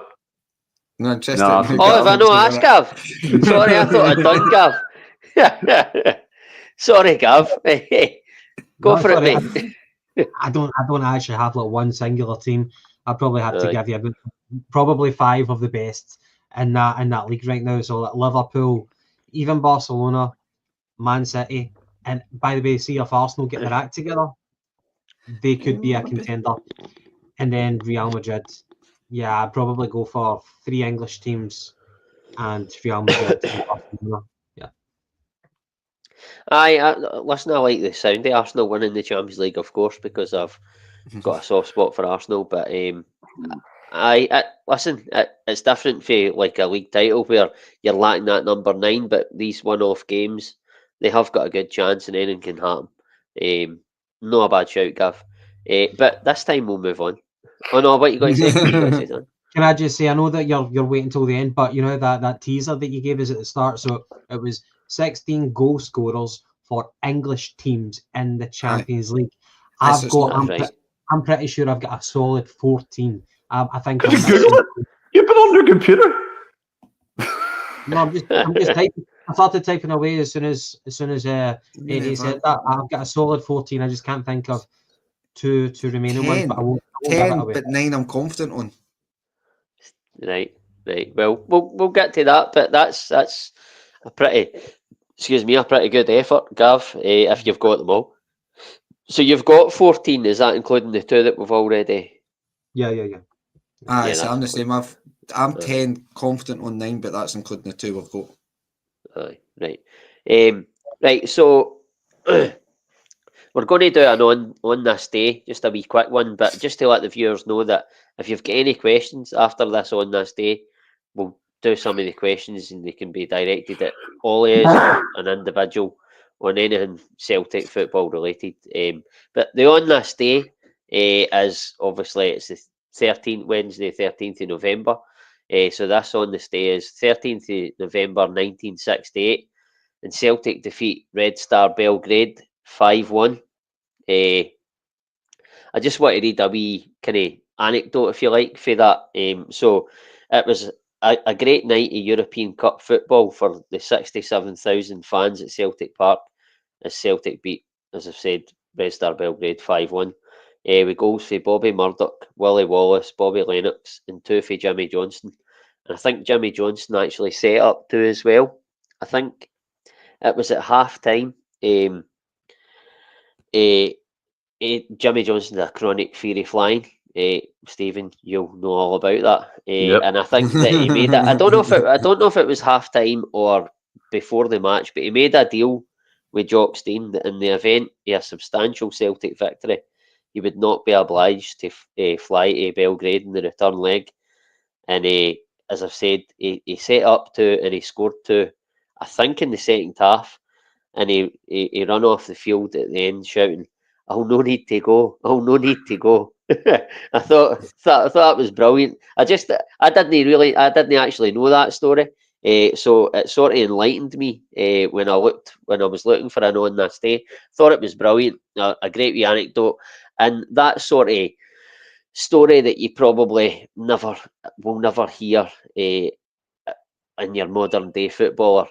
It maybe happens, but you never get to hear about it. But I don't know. I thought it was just a nice wee sort of story for on this day. I don't know if any's want to touch on anything off the back of that. It was just the second part to that. I could be wrong, but did Jock not actually say, "Oh, you've done so well. You need to go and perform for the away crowd whenever we go travelling"?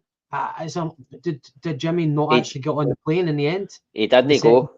Did he not go? No, according to what I read, he didn't go. And I think that the opposing team were really surprised that he actually didn't take him. But I think he did. He was true to his word and he didn't go. But I really get any Stephen Franius. I think, as I was going to say, that like for me, like fear of flying is nothing to be laughed at. I've got that something chronic. So do you see planes in that? Give me the fear. But Jimmy Johnstone, I've said this story before, but I think it kind of relates to this. My first memories growing up, with my granddad. Used to help him out in the shed, obviously, and doing stuff and making wee things and that when I was a wee kid. And I remember he just gave me a tape, and it was a signed tape of Jimmy Johnson, signed to him by Jimmy Johnson. And I put it on, obviously, kind of that, like vision where it's kind of crackly and stuff, but you could see him just weaving in and out of players, scoring goals. And there was a clip from the Real Madrid game, and even their fans were shouting "Ole" and respecting the type of player he was. And I think in a wider discussion, I don't know what you think about this, but for me, and for my granddad as well, he always tells me, he should be spoke of the same ilk as like George Best and players of that nature. Just as good, if not better, and only because he played for Celtic and only because he didn't get the recognition that he deserved out with the Celtic support, that he doesn't get spoke like that about in them terms in that bracket. And it's a shame, because from what I saw of him and all the stories I hear about him, he was a humble guy and a brilliant player, family man, devoted to his wife and kids. And I remember watching a documentary on him, and it showed you all the way up to his funeral. It was quite emotional. And do you know what I mean? He's just a fantastic player. And again, many Scotland Cups was it? 27 or something they only got, and do you know what I mean? It's shameful that a lot of that team, that Lisburn Lions team, didn't get the recognition they deserve. But I just wanted to make that point for a wider discussion that Jimmy Johnson, in my opinion, should be spoke about like the other world class superstars from back in that era. Aye, he absolutely should. He was. I mean, obviously, like yourself, never seen a lot of him. It's only grainy clips and stuff like that. I can't remember what game it was. I remember seeing a grainy clip, and he was having just a typical Jimmy Johnson game, weaving in and out of players, and then going back to beat them again and stuff like that. And I just remember the commentator going like, it was, I'm going to try and do the voice. I'll not be good at it, but it was like Johnstone. Oh, this is a daddle now. The commentator saying that. You could only say that about Jimmy Johnstone because he's obviously turned back. He's done him again. This is a doddle now, and it just always stuck in my mind that. But Franny, you anything to add? I'll be honest, Ross. No, I was concentrating on your trivia question there. Oh, I've got another couple of answers. That's fine. I think one of the greatest accolades for Johnson was after the beat in the '67 Cup final. Real Madrid asked Celtic to come over to the Bernabeu to play for Puskas' was it Di Stefano's testimonial, and Celtic beat them. I think it was 1-0, but Johnson ran the game, and you can see it. You can see on YouTube the clip of when he set up Bobby Lennox, I'm sure it was. He drifted in past a player and played the through ball in for Bobby Lennox running in behind, and he slotted it past the keeper. A brilliant piece of football for Jimmy Johnson, but he ended up getting a standing ovation from the Real Madrid crowd, who have been renowned, even up until today's date, of applauding opposition players whenever they see proper talent. But that was a brilliant moment Stephen, when they like that for Jimmy Johnson, just to be, to get that world stage renown. But I agree with Stephen. I think at best in terms of the Ballon d'Or, Jimmy Johnson only came third in the voting one year, roughly in that 1968 year, I think it might have been. I think in that generation, there was a lot of brilliant, talented Scottish players who went down to play for English clubs at a young age. I think if Jimmy never played for Celtic and maybe went down to a Man U or a Liverpool at that time, then he might have got bigger world recognition. But, as fate have it, we've got him to cherish for us. He's one of our own, and he was voted as the greatest Celtic player of all time. So it's one of those legends when you're a wee guy and you're taught about, the history of Celtic. He was the number one that you would look up to, the most revered Celtic player of all time. And he could have went down to England at a young age, but no, he was with Celtic, and that's something that we can treasure. That's something that we can hold dear. So without Jinky, Celtic would still obviously be a brilliant club, but he really, really adds to that history, and we're lucky to have him. Aye, yeah. You've spoke brilliant there, Gavin. I really appreciate you doing that, because you've added to that wee section there more than what I could have. But I echo everything you've said there. But we'll move on to the next section. This could die in its arse, and if it does, we'll just sack it and never do it again. But it's the viewers can ask us questions if they want. I asked you to put them into the comments. I don't see any coming up.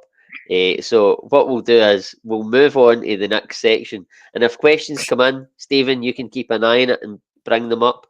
Can I ask a question? Aye. Thanks. So Harry Kane was bitching about a lot of the English players. Forgive my use of the phrase, pulling out of the international team. Okay, a lot of the players have not attended. You're not going to talk about Ian Wright eyes. But Harry Kane basically said he was really disappointed, and he said, "Country before club." Now, Ross, I know that you are a big Scotland fan. Would you ever find yourself saying that, country before club, or do you think that because Celtic is a particularly special club in Scotland, that it would always be Celtic before country? Where do you stand on that remark, country before club? Did you say Harry Kane said that? Harry Kane said that, yeah. Harry Kane said that. Listen, I love Scotland. I love watching Scotland. But Celtic, for me, first and foremost, will always come above Scotland. But Scotland are very, very close second. But no, I wouldn't subscribe to country before club. I think it might be. I'm talking as a supporter, of course. It might be different if I was a player. The greatest honour.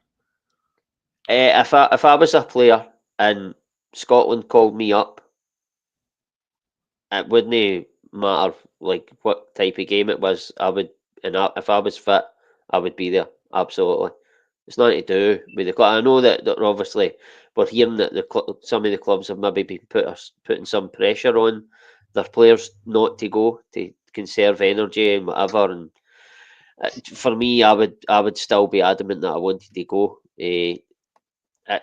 It's another cap. It's a tremendous accolade to get. So as a player, I wouldn't say country before club, but any time I was called up to play for my country, I would be there. So if Brendan Rodgers asked you to pull out, you would refuse?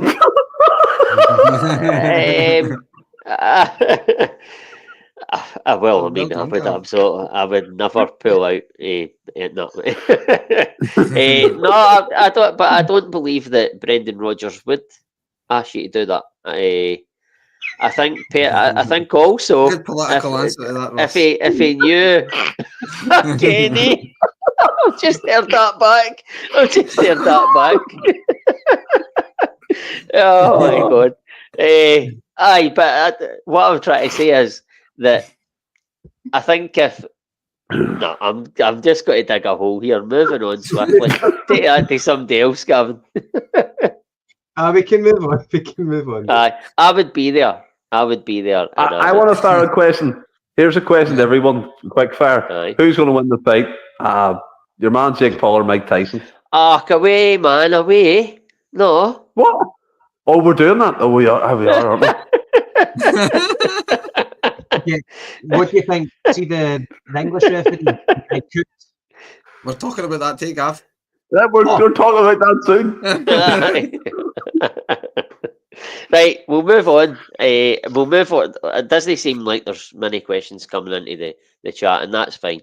I've got one really from James. All right. Stephen, would you play for Ireland? Of course I'd play for Ireland if I was called up, but if Celtic needed me first, I'd be at Celtic. Club before country for me. Aye. There you go, that answers that. Is there any more? Keep up with the comments. I can't multitask. No. Who would you want to see replace Gary Lineker? Or is that another one that you want to talk about later?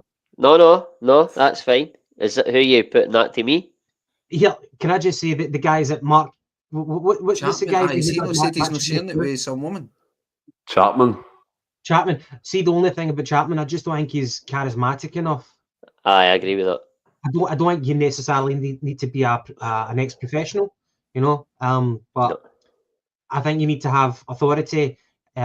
People need to respect your opinion, but I think you need a wee bit of charisma. I just don't know if that guy's got it. I think he's match of the day too for a reason, but who knows? Aye, no, I agree with that, Gav. I mean, I would bring Adrian Childs back in a heartbeat. No, I wouldn't. I don't know. Who did I It's say in the group chat yesterday? Who did I say? No, me. I said someone. I can't remember who it was. Laura Woods. Don't know. I can think of a lot of folk That's that who it I was. wouldn't Laura want it to be. Woods. Yeah, Laura Woods. I could think of a lot of folk that I wouldn't want it to be, but I can't think of many that I would like it to be. It's almost as if I watch it avidly. I used to, but I don't watch it as much now. But I've always remember Gary Lineker doing it. He's 25 years. He's done it for. I vaguely remember Des Lynam doing it before that, who was brilliant at it as well. But there's not a great pool, if you like, guys that can, or guys or women that can come in and do that job. Getting political, while we're all thinking about who we want to come in. Has anyone seen the clip that surfaced? Gary Lineker sticking up for the Palestine people, and people have been retweeting this since this has come out, and he's publicly retweeting people praising him for doing it on his own Twitter. So I don't know. Look, don't want to get political and stuff, but I don't know if this correlates with him deciding to resign, or maybe he's been pressured into it. I don't know. I think it's an old clip. But do you know what I mean? Though he's talking about. He's resharing it though. Do you get what I'm saying? I don't know if it's to do with that, but that might not be. What about you, Franny? Who do you fancy? I wouldn't be against Laura Woods because I think she, I'm just trying to think, but it's like something I can't remember who said in the comment. Smell the Glove said the likely replaceable with somebody like Gok Gwan, and I get what he's saying. That'll be a tick box exercise potentially that'll get it.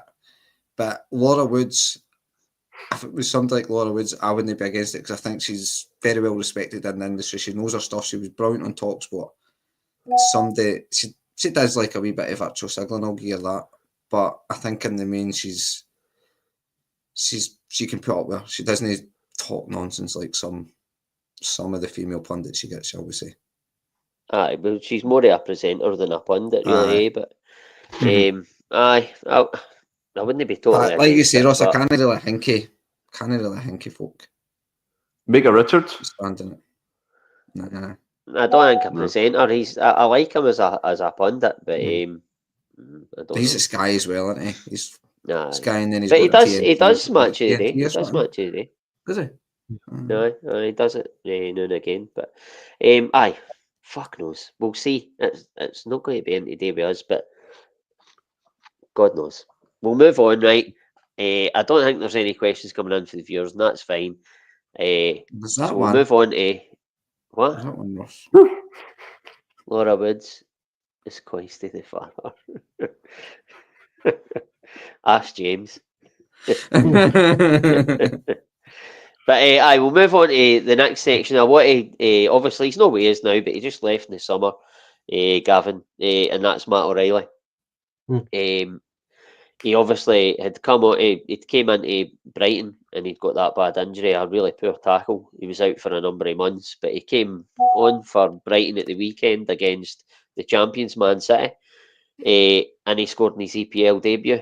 A great start for him. I was really pleased for him. What about yourself? Yeah, I know that for some Celtic fans, whenever a player leaves Celtic, they don't care about him, but and there's some Celtic fans who still kind of follow their progress because they want them to represent Celtic as a former player. And I'm kind of in the latter camp. I was really gutted for him whenever he got his injury. It was a terrible tackle, but he's a very strong, mentally minded person, and he's obviously came through that. It's probably the biggest injury of his career, but he's came through it, and that's given him a bit of time to kind of settle into Brighton and meet his coach and his new teammates and stuff like that. And the fact that he's came back and to make your EPL debut on such a big scale against the champions Man City in front of your home fans, come on as a sub and score the winner. That's kind of like Roy of the Rovers stuff. So fair play to the guy. I think he's got a really bright future. I was just so delighted for him. It's just a shame that he's not playing in front of 60,000 fans. He's had to kind of downsize in that respect. But I want to see the guy do well, and he deserves it. He's one of those kind of, we spoke about earlier about Mbappe and how the kind of the money and the fame can kind of cloud your judgment, and it can take away about why are you in the game in the first place. I think Mattarelli knows exactly why he's in the game. You know, I think he's I don't like talking about footballers as examples and role models, but I think if you were to actually use that as an accolade, then he is one of those role models, somebody that's somebody that you can look up to. He's doing it the right way, and I wish him every success in the future. I agree with that. He's a consummate professional, and he's always want to improve. I think he'll thrive at the English Premier League, and I think he's. Listen, as you touched on, Gavin, it's a step back in terms of club size and stuff like that. But the league, I think he'll get more exposure in this league, and I think he'll only thrive on it. Stephen, how pleased were you for him when he got that winner? I was really pleased for him. Obviously, that injury he had against Crawley was shocking for the first game, his debut for Brighton, and to get that setback. And I think Fabian Hertzler, the manager, hope I'm pronouncing that right, of Brighton, actually said he's never seen a mindset like it to come back from an injury, kind of remaining upbeat and positive, and that's testament to Matt already. He was always like that at Celtic, and always that kind of positive influence on the team. And he's just a very decent human being, first and foremost, his character, and as Rogers would usually say, a beautiful human being. And I really love the fact that the Paddy Power account said after he scored the goal against City that it must be like playing against Sevco, and that was quite funny. The Farmers League, and Joe Meany came on and made that instant impact and got Brighton the win, which was fantastic. And it was quite funny when his teammates were pushing him to do the celebration with the Brighton fans. He was going to do the Celtic one. He didn't quite grasp how to do that celebration. But he done an interview recently. I don't know if any of you seen it, and he was talking about his time at Celtic, and he said he misses it a bit because of that relentless nature of it, that kind of pressure all the time, 24/7. He was very honest in it. He said it was tiring and it was draining, and that's fair. It will be draining, obviously, playing for a club like Celtic in that Goldfish Bowl. And he was paying tribute to players like McGregor and Forrest, who've been there for years, week in, week out, and dealing with that kind of pressure. And he said he kind of hopes to emulate that as well for his playing career, and he's on the way to doing that. And speaking to people who have a kind of interest and support clubs in the Premier League, and they're saying that they can already see him making that step up again, and I can as well. He'll be at a top club in about 2 to 3 years, and like that's not the wishing away for Brighton or anything, but I just think it's the only way for him's up, and I think he'll be really successful, and there'll be more trophies and more accolades coming his way quite soon. Listen, I echo that. I think he's destined to go into bigger and better things. No offence to Brighton, but Franny, just off the back of that, I was going to ask that question. Do you think that he's destined to go on further than Brighton, maybe make that step into a top 6 club, or maybe move abroad to a top club? Do you think that can happen for him? I think it can, and I think it's kind of goes back to what you can trace it back to guys like Van Dijk and Wanyama and stuff like that, who've went to Southampton. They both play Celtic to Southampton, then teams like Tottenham and Liverpool have then taken a punt on them. If Martinelli goes to Brighton, he's went for big money, like serious money. But if he then goes and performs in that league, big teams might not be as hesitant to. They've got a wee case study, if you like, to say, well, Celtic seem to produce good players. We maybe just we can go and get him. We know do a job. He's went and done it, even if it's just after one season. They'll go, there's no risk. We trust that this guy will actually be able to do it. But I think he might spend a couple of years in the EPL, but he seems the type of guy that it's not all about the EPL is the holy grail for him. I think it's just he has got an idea of where he wants his career to progress. So I could see him going to like a Germany or a Spain and playing there as well and stuff. But I'm somebody who's I was really happy for the guy. I mean, maybe for a selfish point of view as well, yes, your business model is to bring guys in, show them a sort of a pathway to bigger and better things, whether that be like the riches of what the EPL can give you. you come to us, we'll showcase your talent for a couple of seasons, and we'll not necessarily stand your way. That's kind of our business model, and the more we can have your Matt O'Reillys to show for that, the easier it might be to get your Engelses of the world, your Nicholas Kuhns even, to come in. These type of guys that are probably well thought of, and but playing lower down in like the German leagues, Italian leagues, whatever it might be, you can maybe go, well, just look what we can do to you. If you come here and perform and show your potential, a couple of years' time, you'll get that money. You just maybe need us as I know folk will hate it, but as a stepping stone. So, and that's kind of goes back to the Postecoglou one as well. Like, I kind of want him to be successful as well, just for the fact that some managers might look at Celtic and go, well, if I do all right there, I can get a top job in the EPL as well. So it's just, I know Gavin said some folk wipe their hands with managers and players once they leave, which I totally understand. It's, you move on, they've moved away for Celtic, so you don't care about them anymore. But I try and look at it for a bigger picture and go, well, we're maybe in a bidding war for a player, looking at a player, we can then go, well, look how we can progress your career, look how we can help your career. Because like we say, as much as it's a podcast, we didn't really like shooting down the Scottish League, as hard to maybe attract the bigger players. So if we can, like say, show your Matt O'Reillys of the world, your Van Dijks of the world, your Wanyamas and your Postecoglou's of the world, showing that if you're successful here, look what's out there for you. So I wish them all the success, and just for me, it just helps us progress as a club.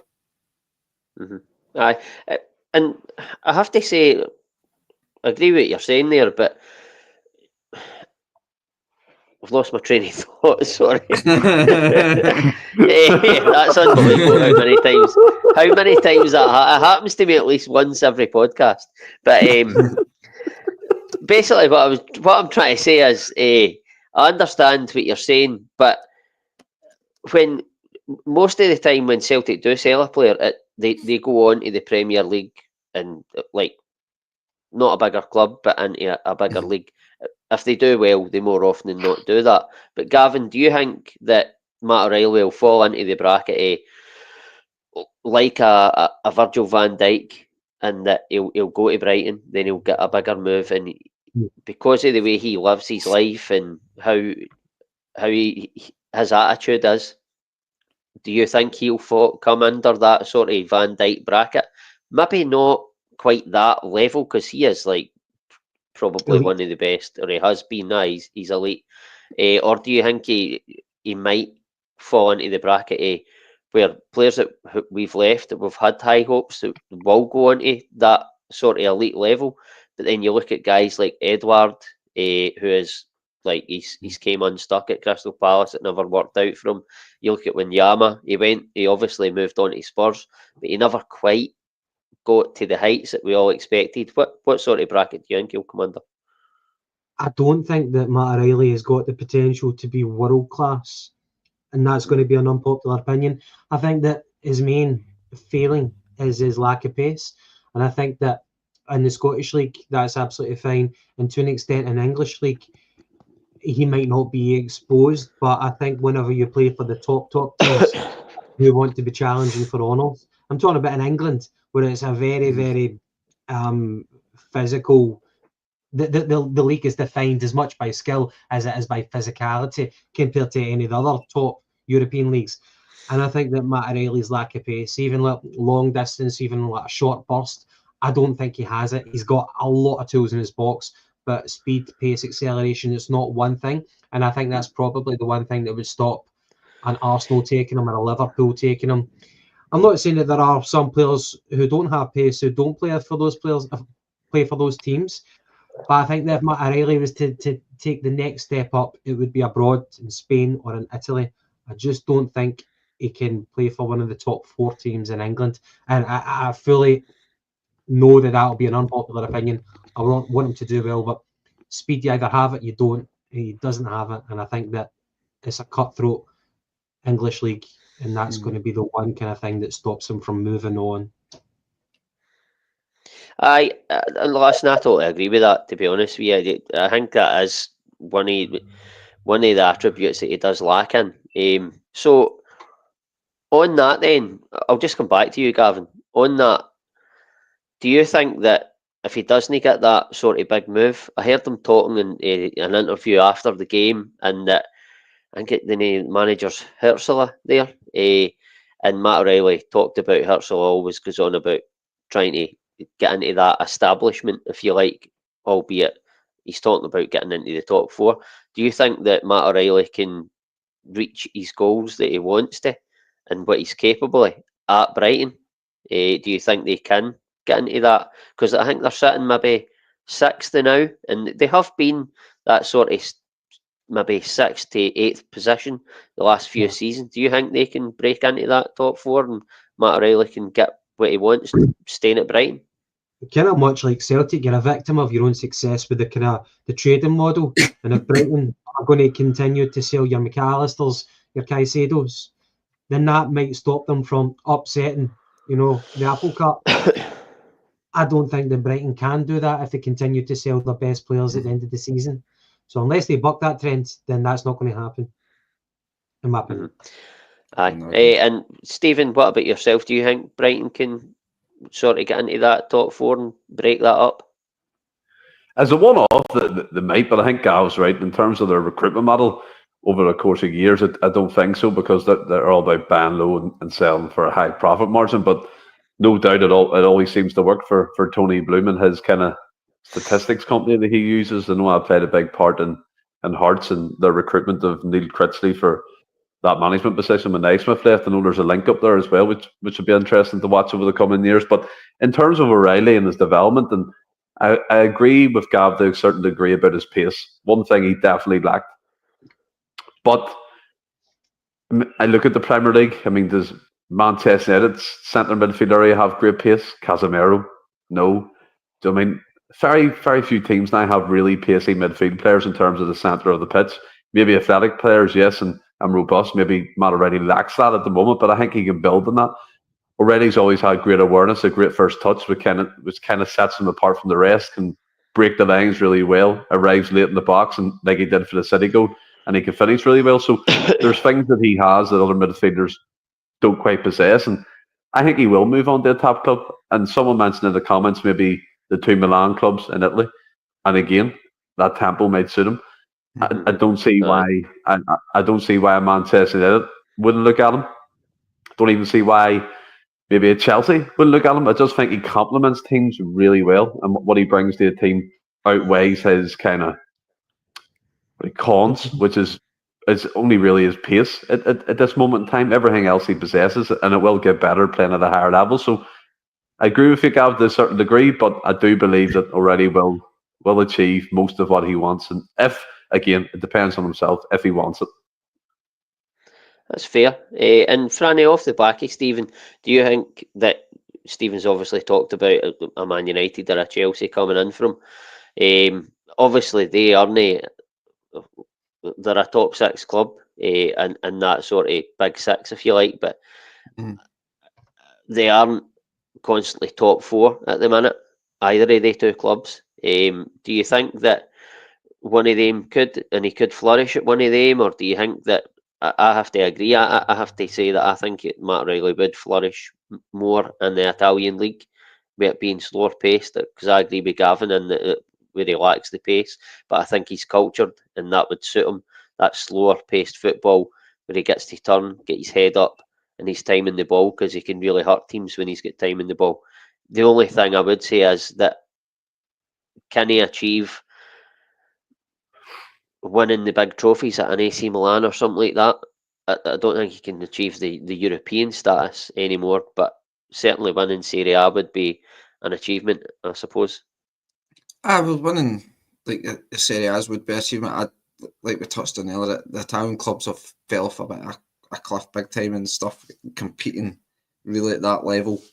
But I could see him going there. Even Spain, where it's a wee bit more technical and things like that, I think it could work in Spain at the right team. The Atletico Madrid links, as much as it probably would have been hard for him to turn down, it just didn't really seem the right fit for a Matt O'Reilly type player. But a Chelsea, Man United, I could see him going could see the understanding. I mean, Chelsea just buy anybody, so they could just buy some for the sake of just buying them. They just buy anybody. Man United, I could understand that move. It's funny, Stephen had a pop at Casemiro. Guys won fucking Champions League, 5 Champions League, and Stephen. No, but we're talking. No, I'm not having a pop. We're talking about pace. He doesn't possess great amounts of pace, but that's all I'm saying. I could see him working there, and it would be hard to turn down Man United because having Man United in your CV, regardless of where they're at, would be nice once you've retired to say I was at Man United, but it's probably a club you would maybe want to stay away from because. I think you look at Bruno Fernandes, I think he's a top player, but he's just stuck at that club. And I think he should really be winning more honours than he actually has. He's an Arsenal. I think was that? He's an Arsenal. He is an Arsenal, but I think he's a very top player. And it's mad how long I think he's been there about 5-6 years. I just think when you go to some of these clubs now in England, it's hard to then, if it's not really working out for the club or you, it's hard to then get away from them. So unless it goes to one of the sort of ones that are more competing, I think it probably would be suited maybe the Italian or Spanish league for me, I think. But it's going to the Spanish league, it's got to be hard to get to Real Madrid or Barcelona, I think, to win the European honours. I think for me that bracket club is maybe just certainly at the moment, maybe a step too far for Matarelli, but there was obviously, finally, Gavin, just before we move on, Stephen obviously spoke about Man United there. You spoke about Matarelli's lack of pace. The little I know about the Amorim style, if he's still in situ at that point where Matarelli is ready to move for Brighton, I don't think Man United would go for him because, as I say, the little I know of his style, I don't think Matarelli would suit it. I don't because he isn't pacey enough. See how was it? Sorry, see how we're talking about like pacey. Postecoglou played pacey football and not one as good going to Matarelli. Fair, that's fair enough. But it was in Scotland against the. No, but do you know what I mean? They were. I understand what you're saying. I do. But Gavin. Man U, Matarelli, I don't know. Like, Man U really, really need to think cleverly about their next move in the transfer market. I don't think that Matarelli is one of the main men who's going to change their fortunes around. I totally get what Stephen is saying though. Maybe if you've got the right balance in your midfield, then perhaps you don't. Like, he kind of reminds me a little bit like Xavi Alonso, who wasn't particularly pacey, but he was such an elegant passer of the ball, had brilliant awareness. And like, you knew that he was going to go on to better things. He ended up leaving Liverpool to go to Real Madrid and then Bayern Munich, I'm sure, as well. Different ceilings, but maybe a slightly similar style of play. So maybe Stephen is right to an extent that it could maybe hack it. I'm just thinking about the turnover whenever you lose possession and players are running past you. What does Matarelli have in his locker to not get exposed like that? To not look out of his depth in that way. But maybe I'm being really unkind to Matarelli. He. Gav, I'll throw something at you. I'll throw something at you just quickly. Matarelli had some of his best performances in a Celtic shirt when he played the 6th position in the Champions League. Mm-hmm. At that kind of holding role, remember McGregor was out for a while, and we all thought that O'Reilly couldn't hack it, but he played well there. But I think if you look what I'm saying is, Gav asked the question, "What does he have in his locker?" What that showed me was he had the kind of the grit, the awareness, the awareness where the ball would be, putting the foot in, getting the ball, breaking up play, and transitioning into the attacking phase. But again, I do understand what Gav is saying too. Yeah. You could be right. Like playing a number 6, you don't always need to be a Makelele. You don't need to be a Rodri. You can be a Pirlo who played in the number 6. The one thing about Man U is Man U don't really have legs in the midfield. They badly need legs in the midfield, and I don't think Matarelli is that. But who knows? Aye, well, listen, he's at Brighton now. He's got a way to go before he gets a big move because he's just in the door. He started brilliantly. It's great to see. happy for him, and I really hope that he goes on and achieves everything that I think he's capable of, and hopefully he can do that. But we'll move on from an ex-midfielder to one that might be a new midfielder. He's on everyone's lips now, Lennon Miller. Whether it's true or not, but it was doing the rounds on social media last night. It was reported that it's a £5.3 million deal for Celtic in January with add-ons which could take it over £6.5 million. It would be loaned back to Motherwell, which I think most days in the podcast have spoke about might be the way to go. Loaned back to Motherwell for 6 months. To me, Stephen, this is proactive for Celtic, especially with rumoured clubs like Liverpool and Newcastle are circling. But it'd be a record fee between two Scottish clubs, breaking the Scott Brown one between Celtic and Hibs. Just tell me what your thoughts are on that deal. That obviously, with that price tag attached, we're only surmising because we don't know if this is concrete, if it's true. But it's a pointed debate. Everybody's talking about it now. Where do you stand on it? It's one of them ones. I can understand it. I can see it happening, and I want it to happen. I do, of course. I think he's probably the brightest spark in terms of young talent in the Scottish League at this precise moment, and his potential is really high.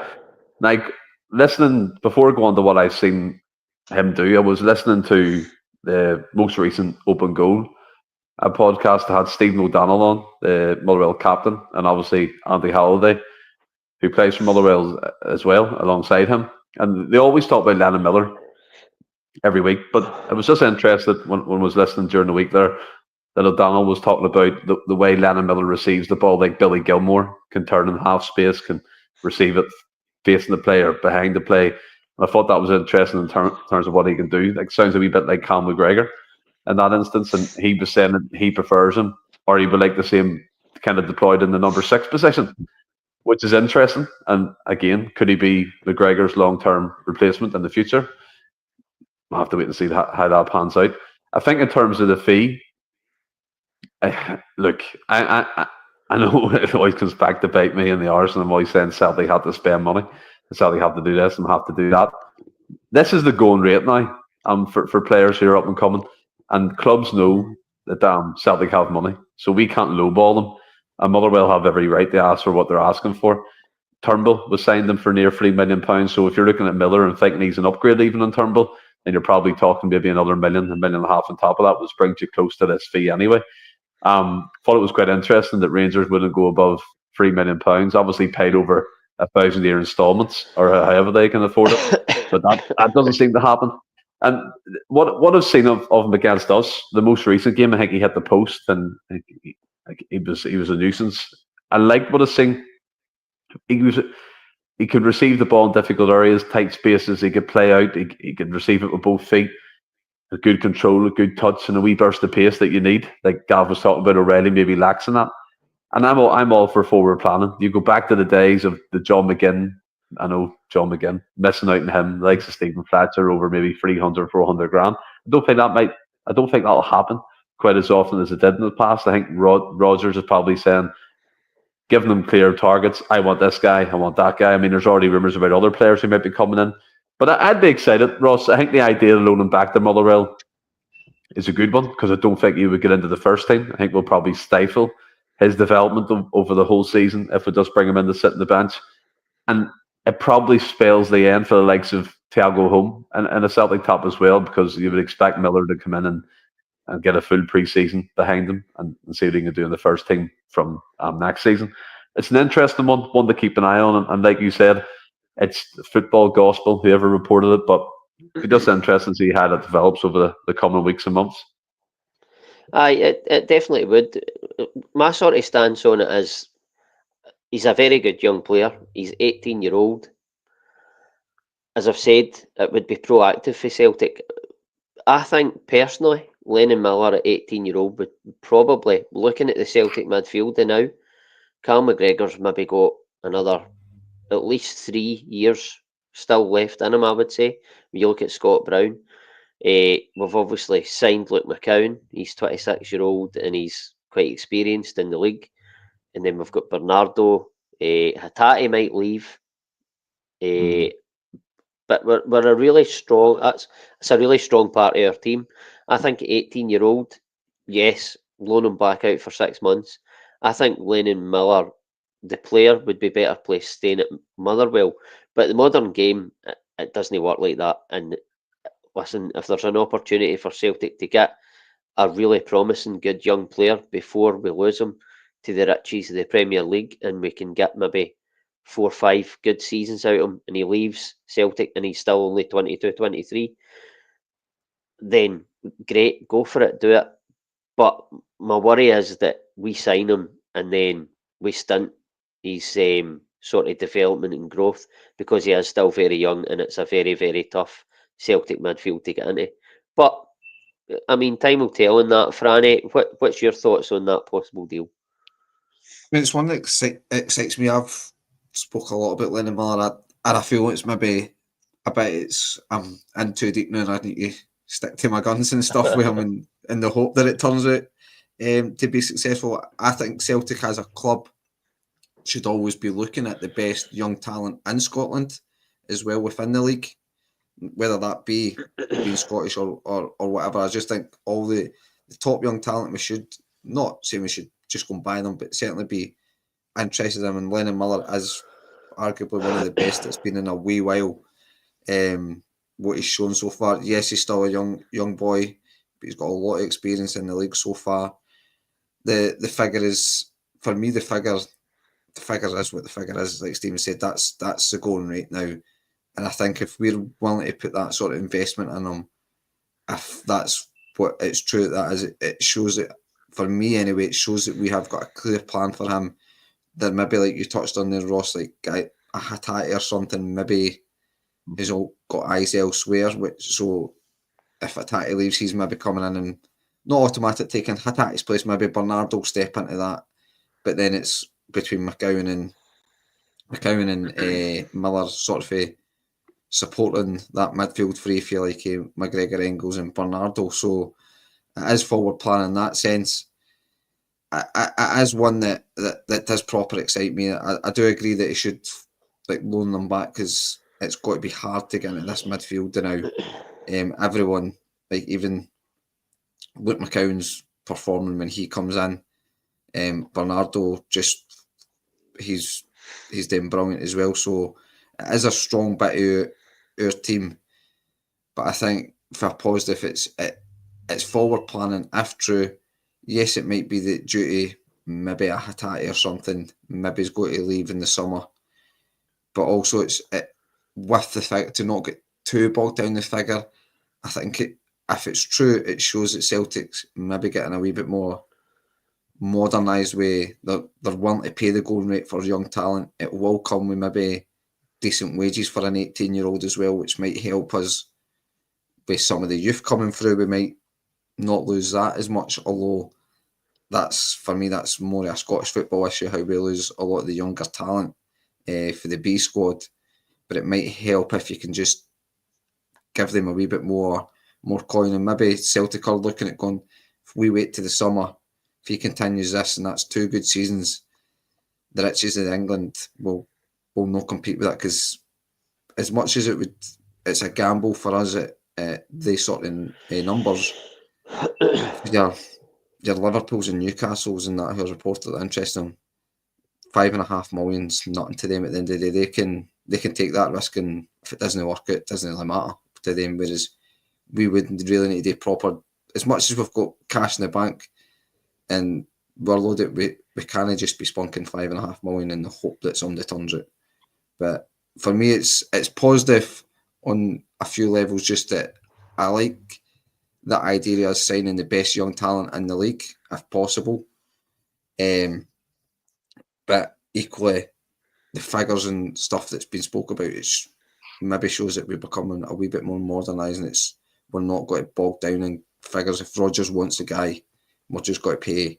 Well, obviously, I don't want us overpaying for anybody, but we're not, like Stephen, I think it was Stephen that touched on it, we're not going to lose out on a guy in a couple $100,000. If we need to pay $1 million or $1.5 million, a wee bit more, then fine, pay it. So that's where I'm about. I'm excited. I hope it is a deal will get done, but it's exciting on a few levels for me. Aye, I mean that's fair.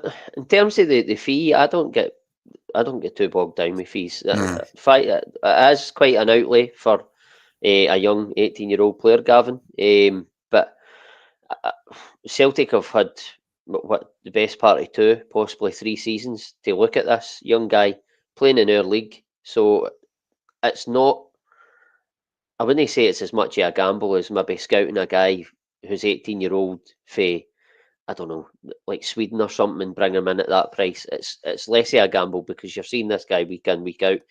I don't really care about the fee as long as Celtic are not spending money and wasting money and getting to a point where we're really struggling, like, and we're throwing money away. As long as they're sort of living within their means, I'm not too fussed. This guy is by all accounts, as I say, I've not seen millions of him, but by all accounts, he's a really good young player. Celtic will have done their due diligence, and I'm not too worried about the risk factor. It's more whether he's going to get the game time that he would hope, and we would all hope, of course. But where do you stand on it? I think a lot of you have raised kind of good points, so I might kind of be going over some points that have already been spoken about. But I'm all for it. All the chips are getting thrown in for this boy.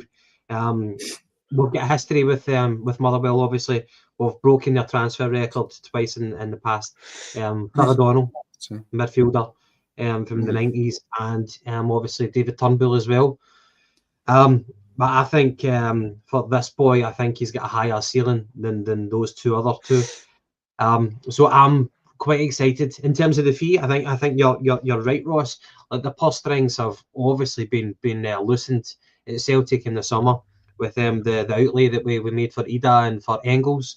For this guy, I think he represents true quality. So if it's 5.3 million with add-ons, yeah, no qualms with that at all. If you think about the best Scottish talent, once upon a time it was Scott Brown, and we got him for 4.4 million. That was a hefty fee back then. But if you think about inflation and where Scott Brown was a threat to us in those days, playing for Hibs, and you knew that he was going to get better and better and better. And if you think about this boy now, he's even younger than Scott Brown then. And in terms of inflation, it's not really a rise on the 4.4 million that we paid for Scott Brown. So I think it's very much on par. And I think we're getting him at the right time. I agree with the loan back to Motherwell. It does make sense because competition is stacked right now. But if you think about the competition, who really is here playing in the Celtic midfield and on the fringes who's going to be here for the long term? Now, I think Hatate, if he continues his trajectory this season, then he will be away, and we'll wish him the best, because if he earns his move, then Godspeed. Engels as well. Whenever we spent 11 million, I think we would all surmise that Engels isn't going to be here for the next 4 or 5 years. Could be a couple of seasons, 2 or 3, and it could be Ofsky, who really is genuinely here for the long term. And that kind of brings you on to the successor of McGregor's, which Stephen spoke about. Sometimes you pick up Scottish talent and they do brilliantly for Celtic, but they're very much comfortable being one of the top players at Celtic. Talking about Paul McStay, Scott Brown, Callum McGregor, those types of players. This guy, he might not be, but there's a good chance that he could be the successor to Callum McGregor. He could be one who's up for sticking around in Scotland, being one of our top earners, top players. I'm talking about in years to come. But in terms of the immediate short term, Ross, that's your biggest fear and that's your biggest risk about kind of stinting his trajectory. I think that's probably the most valid point in this whole thing. If you're his dad, Lee Miller, that was the Aberdeen striker, that's the guy's dad. So he obviously knows the industry. He knows the pitfalls. He knows what an injury can do to scupper your future prospects. So he knows what's at stake, and he'll be saying, well, if you're going to go sign for Celtic, yes, you'll be loaned back to Motherwell for 6 months, but then you come back to Celtic. what's going to be your pathway to the first team. And I think the likelihood is we'll probably sell Hatate if he continues this way. So that eases the competition. And if you're good enough, then you will play. And even if it means him kind of kicking about in the first team, back on the bench for one season at Celtic, but I think the trajectory for him will be first team football. He's got the physicality, he's got the technical ability, he's got the right attitude, he's got his father to guide him through his career. I think he's got everything. So I'm all in. I'm really excited about this for the long term. Definitely, I think it makes sense for us, and I think it's a dereliction of duty for Celtic to let the best Scottish talent leave, unless you're an individual who's a blue nose, you're willing to cut your nose off to spite your face and never sign for Celtic. Unless you're that type of individual who'll never ever play for Celtic, then fair enough. But I don't think this guy is of that ilk. I don't actually know which way he leans, but I think he'd be very much open to a transfer to Celtic. So I think that we should never let the best Scottish talent leave this country without us running the rule over them. And I think this guy, we need to put out the money for him and get him. So absolutely, 100%, yeah. Right. No, you make very good points there. And obviously, I'll come to you, Stephen, but you spoke about Gavin there, Hatate probably being the next one to leave in the summer. So, Stephen, do you think that obviously Lennon Miller will go back for 6 months if he indeed does sign for Celtic, and then he would come back in the summer and with the pre-season? Is he, obviously we've got Cal McGregor plays in the 6, Hatate generally plays that sort of 8. Is he the guy that would you say he's an 8, Miller coming in, and will he be the replacement, or do you think that we would go into the market and get somebody else to replace Hatate on top of Miller? I think he'll blend in with what we have. I think Cal McGregor can play the 8, Bernardo can play the 8, Engels can play the 8, but all three of them can equally play the 6. I think he can probably interchange between that. He's played off the left for Motherwell. He's played as a 10. And I'm only going off what the captain of Motherwell said, that he wants to see him deployed in that number 6 role, which they've been experimenting with under Stuart Kettlewell, and he says he looks like a natural in that position. So maybe that is his best position. Does it mean we'll have to go out and replace Hatate? That's a Rodgers call, but I would be entirely comfortable getting into next season after this campaign with Lennon Miller, Bernardo, Engels, and McGregor and Luke McCown. I think that's still a solid base for midfield. And like what Franny was touching upon, you can, I mean, that's a really strong kind of core to have, and you could interchange that. You could do McCown, you could do Bernardo one week, you could do Miller coming in with Engels, that type of stuff. So, and not only that, he'll get better with these types of players. So, I mean, his quality will improve, his trainer will improve, and like what Gav was saying, he might be in the team one week and out the next week, but for the majority of Celtic players, sometimes it's like that. One week we'll start with Bernardo over Engels, the next week it's Engels over Bernardo. So it's probably whatever Rodgers wants to implement in that game, he'll choose the right personnel. So to answer your question, in a roundabout way again, I'd be comfortable with Miller being an 8. And as I said, I think the midfield kind of complements itself and they can play multiple positions. Mm-hmm. So then, Franny, do you think what do you think Lennon Miller's best position is, and if he does come in and Hatate leaves in the summer, and we only bring in Miller, do you think that you'll start hearing it'll hark back to that, or we're weaker than we were at the end of last season off the back of that? Probably folk might try and use that, because it may depend on how much Hatate leaves for, and I think we would probably maybe get between 10 and 50 million if Hatate had to leave. And if on paper, if you're replacing that with 5.5 million, it looks like you're taking a step backwards, because, well, it's a guy that's less experienced at a club level anyway, but it's also because of age and things like that, and it looks like you're going down the pro. Maybe it could be argued you're going down the project sort of route, but you're maybe looking at another year with Bernardo, advancing him or integrating him more into how you want him to develop and stuff. And then obviously as we've touched on, McCowan knows the league. Engels will be a season further down in his progression. He didn't want to be known as my uncle, Kevin. Let's be honest. So I would not know. I would not look as it as a step backwards, because I would be looking at your Bernardos and Engels of the world of another season under Rodgers and looking for them to develop. And I think Lennon Miller, for me, what I've seen, he looks very similar to Engels, I think, in how he plays. Where he'll just kind of does it maybe a wee bit more of an old-fashioned number 8, where he does a bit of everything in midfield. He's not a brilliant 10, he's not a brilliant 6, he just up and down and kind of always makes himself available and will pop up with assists and goals. So for me, he looks more of an Engels type player than a Hatate. I mean, if we're going to try and sign another Hatate, like if Hatate leaves for like say 10, 15 million, we go and try and outlay similar to your Engels money to try and replace him, then again, I'm all for that. But I would be happy next season if that was, obviously not wishing Hatate away, but if we replace Hatate or replace Hatate with a Lennon Miller, I'm okay with that. Aye, but I suppose it's quite a difficult question to answer as well, because you've not actually seen Lennon Miller in a Celtic jersey. Yeah. But I'll just ask you the same question anyway, Gavin. In terms of his best position. In terms of if Hatate goes and only Miller comes in, would you be comfortable with that, or do you think we'd be weaker at that? Yeah, I'd be comfortable with that. The only thing is that Hatate does offer you something that I don't think we've had at Celtic for a number of years. I think it's quite important if you're only playing 3 in midfield. It's good to have someone who's got the acceleration and somebody who's unpredictable like Hatate. But again, if he goes, it's so difficult, and football doesn't really quite work like this, where you replace like for like. You know, like we lost Matt O'Reilly and we saw the stats, the goals, the assists that he got, and you're thinking we need to replace him like for like.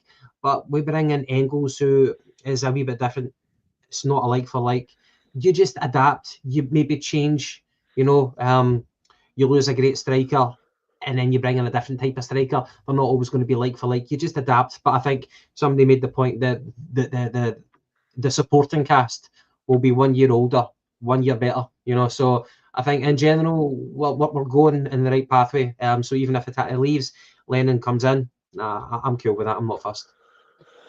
Well, listen, I think that yous have all seen more of Lennon than what I have, to be honest with you, and yous all are really big advocates of him, so I'm quite comfortable to take your opinions and run with it. As I say, I've only seen him against Celtic, and he has been the shining light in the Motherwell team for in most of the games against Celtic, and namely that last game, he was the shining light in the early parts. I think there was a game last season, I remember. I think he scored a beauty in one of the games against us. But he does look a really good young talent, and as I said at the first part of that segment, it does look proactive for Celtic if they go out and do that and get the deal done. But again, time will tell on it. But we'll move on to one of our current players who almost single-handedly won us a double last season in the second half of last season. That is Adam Idah. He's one. It's like every player comes in for criticism at different stages of the season, and right now Adam Idah is under the microscope. Franny, I'll just come to you. Obviously, for me, there's reasons as to why he's probably not. Well, not probably. He hasn't hit the heights as yet last season, but do you think it's warranted, the criticism, or is it unjust? And what do you think the reasons are for him not hitting the heights so far that he did last season? I think a big thing's probably pre-season. I know he had a pre-season in ours, but did they have a? I'm just a miserable guy. I'm just that type of guy. It's way past my bedtime. That's when I'm getting miserable. But no, let's wrap it up, guys. I think the pre-season that he has sort of disrupted pre-season for a better term, that he had has not really helped him. I don't think he came into us 100% fit. I mean, without knowing how transfers work and stuff like that, I think it feels a deal that we could have done. That is, I totally got it, but it feels like a deal that we could have done a lot quicker than it got done, and he maybe could have been in a lot earlier and been away to America, and what might have helped a lot better. I know Nicholas Kuhn's obviously had dental issues and stuff, but he's shown what a proper pre-season can do for you and stuff. So I think Adam Idah's guilty. Not Adam Idah's guilty of it, but I think he's guilty not having a proper pre-season. Kyogo, again, without banging in all the goals, is still performing pretty much week in, week out, whether he is scoring or just helping the team. And he's getting plenty of minutes, but he's not. When Idah comes on or when he starts, I know Rodgers said that he was not signing Adam Idah as a backup to Kyogo. It was to have two number nines, if you like. But I think it's clear that Kyogo's the number one striker and Adam Idah's the backup for now. Anyway, that might change. And I think Adam Idah's probably not stupid and knows that as well. And every time he comes on, he knows he needs to take his chance. And McLaughlin Peace saying that it's a 9.5 million, and I think he's guilty of that transfer fee, which again isn't his fault. It's not his fault that he's cost that much. I mean, I suppose on one hand you could say, well, look what he's done in that 6 months. He's justified that 9.5 million in the 6 months that he was here for us, I think. There is an argument we overpaid for him, but then you could flip that and go, well, we're looking at Bernardo now, we severely underpaid for him. So maybe in the balance, the two transfers were probably broke even on the two of them. But Adam Idah, like Kilmarnock, I think it was yourself, Ross, that put it in the group chat. Nothing was sticking for him. That Atalanta game, nothing stuck there as well. I don't think that was one of his greatest games. I just think he's not had a great pre-season. I know we're now in November and stuff, but for me, his season's just no got off to start. He's obviously had a couple of goals, one of them being the Champions League. So I've no issues with him. I think we might see the best of him. Fun enough, again, January at the end of the season, maybe just getting a run. He looks like a confidence guy, and it maybe just is lacking a wee bit of confidence now for me. Well, I think that you're right in what you say, that he's not had a pre-season, and I think that having a good pre-season is key to every footballer. I think that he's done, when he's not started games and he's come on and into games, I think he's done pretty well. But when he started games, it hasn't worked out for him so far. But I think there's a really good player in there. He showed that last season, and he was massive in big moments. I get a wee bit annoyed that people ask Celtic to. I'll come to you, Gavin. I get a wee bit annoyed people ask Celtic to spend the money, then they spend the money, and then when the player has a wee bit of poor form or whatever, they use the transfer fee to beat the guy round the head with. It's boring. It's the transfer fee. It's what we paid, but it doesn't matter about that. It's what he does on the park, and of course he isn't doing it in the park right now. But do you think, similar to Franny, do you think it's just purely because he hasn't had a pre-season? I think probably as well that he's not getting that run in the team, which then isn't helping him build that match fitness as well. I think there's a lot of variables as to why it's not working out right now for Adam Idah. But I think it will long term. What's your thoughts? Yeah. I agree with you that there's probably mitigating circumstances for his form this season. Can I just say, I think he's been absolutely honking this season. But just to go back, there are mitigating circumstances. So he's obviously had he gets snapped, in one of the previous games, where he had his foot in a cast right after the game. I think it was. He had never had a proper pre-season. And he probably had like a stinking summer in terms of like that whole protracted transfer saga between Norwich and Celtic. And he's obviously getting, word from his agent about whether it's going to happen, whether it's not going to happen. That's going to affect you psychologically. And the move only happening at the 11th hour, that was poor. That just shouldn't have happened. And that's symptomatic of the fact that we paid 9.5 million for him, because he's not a 9.5 million player, but we had to pay that because we boxed ourselves in.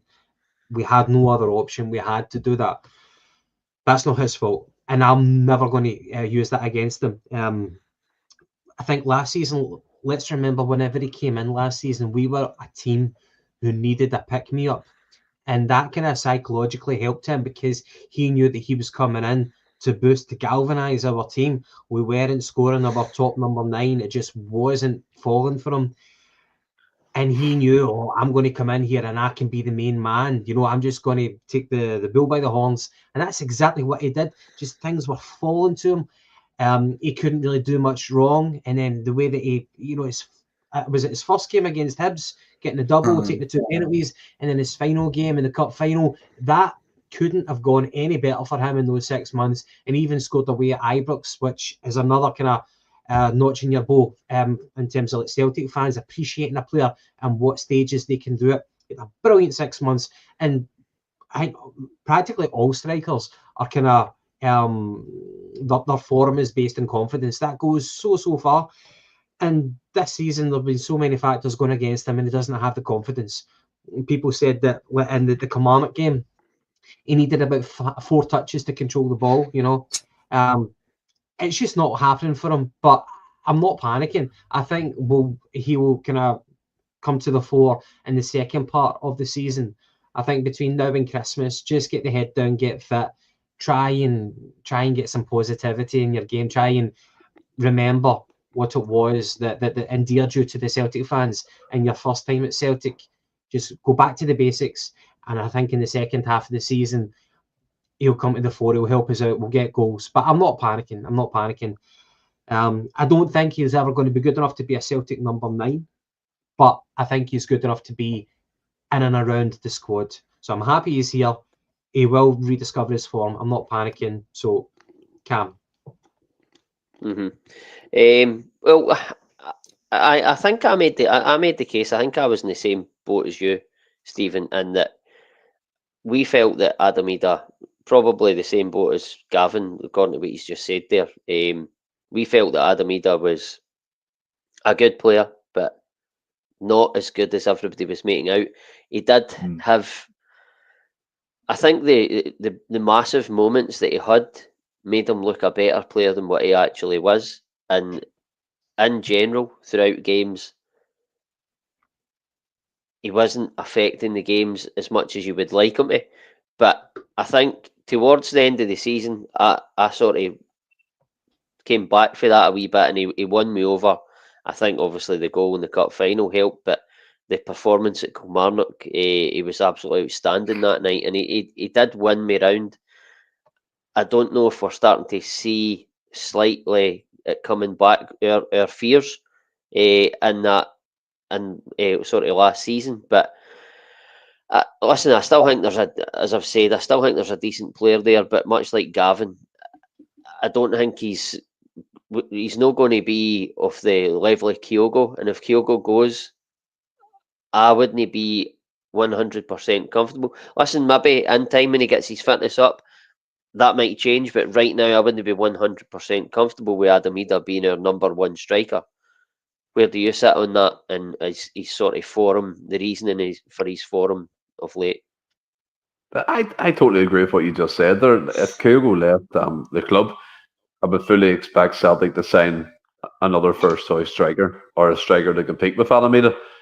Look, don't get me wrong, what Adam Idah done last season was spectacular. Like Gav said, he came in, fully galvanised the team. Some great moments at Hibs and Motherwell, for example, the cup final.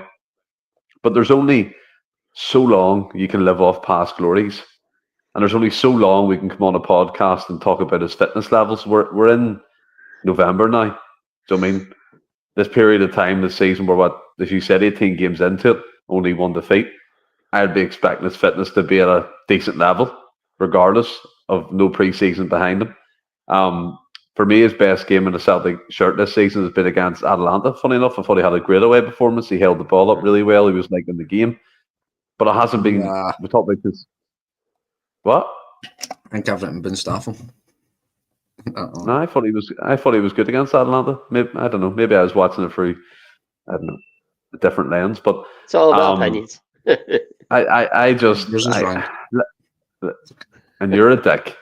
But I just think I agree with Gav that, and yourself. I don't think over the course he'll be a first choice out and out number 9 for Celtic. I think he'll be a squad player, £9.5 million. Can you believe it? But he can't help the fee, and it's like you said, they can't beat him over the head with that. I want him to do well. I hope the second part of the season after Christmas that he really kicks on. I'll give him a bye ball till then, but if this kind of continues, I think I mentioned this in pre-season, if this continues into the latter part of the season, I'd be concerned and I'd be asking, are we going to sign another striker? Because he needs to make an impact. I know he's got 4 or 5 goals, which is great, but he hasn't been consistent at all. The games he starts, he's non-existent.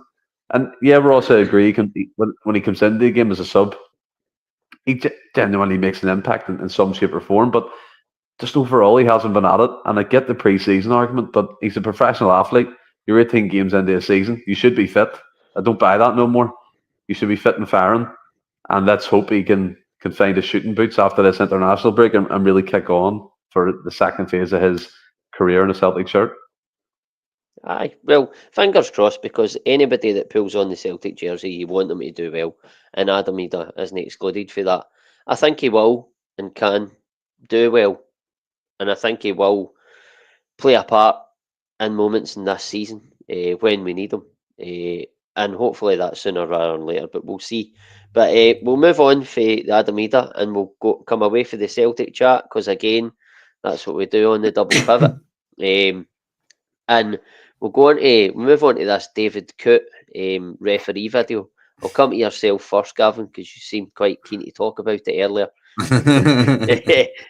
But so the video emerged, obviously, and it was a professional referee down in England, David Coote. And listen, I'm not going to read out the full thing that happened in that clip, but he said a couple of things. He was asked about Klopp, and he said, "Cunt, absolute cunt." He said, "Klopp." He called him that as well. He also said that Klopp allegedly called him a liar and had a pop at him. So you can see that he's obviously got a gripe with Klopp. For me, it's not a good look for the guy. Do you think he'll be able to come back? I think Stephen actually said to me off air before we came on that there's was it a video emerged, Stephen, taking cocaine or something?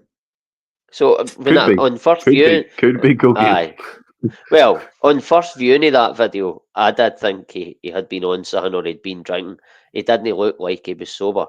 But what's your thoughts on that? Do you think he can come back for this? Probably not now if the emergency maybe taking Class A's came to light as well. But yeah, I think even before I saw today's video about allegedly snorting something, I think the comments that he made about the Liverpool manager, Liverpool the team, and Scousers, I think it's an automatic firing offence. I don't think you can come back as a referee again unless you go to another country. I think it brings his profession into disrepute. I think it's gross negligence. And I'm not one for throwing the book at people. I'm okay for giving people second chances. I think what he's done is such a poor decision. Obviously, the guy was wasted, you know. And by the way, like probably a really minor issue. One absolute grass. The guy who had that video on his phone and he allowed that to get out. One absolute grass. Even if you weren't friends with him, it's probably the worst thing that people do in society right now. That you would, whether it was a friend or a friend of a friend, you would trade that trust, that moment of weakness for X amount of views. Maybe he sold it to a tabloid. Is he happy with himself? Does he regret it? But that's not a minor issue.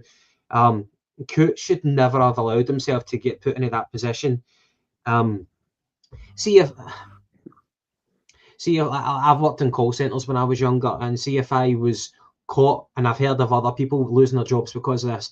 If you're caught on recorded calls saying like this customer's a bastard or whatever, or a cunt, you'll get fired from your job, okay, straight away. But the thing is, you can apply for another job with another call centre because that's not going to be disclosed. But the nature of what he's done, everybody's aware of it. There's no credibility for this person right now, and it throws up doubt about the credibility of his peers in that industry right now. So I just can't see any way that he can come back at that. And the crazy thing is, it's $100,000 a week. $100,000 a year gig. That is a high paying, even for London standards. That's a high paying job. $100,000 a year salary, and he's fucked it up. He's only got himself to blame. Now, he's still a young man. He'll be in his 30s probably. I'm sure that he'll have some sort of other. He can go into another type of job, but not as a high-profile referee. He's fucked up for himself. There has to be a bit of culpability.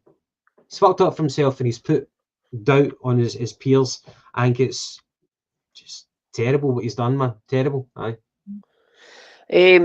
I do understand where you're coming from. Sorry, I've got a bit of an echo. I don't know if it's my headphones have come out. I understand where you're coming from. But then at the same time, I look at it and go, the video emerged 4 years ago, and he's refereed numerous Liverpool games since. And I think he actually refereed the Aston Villa game on Saturday night against Liverpool.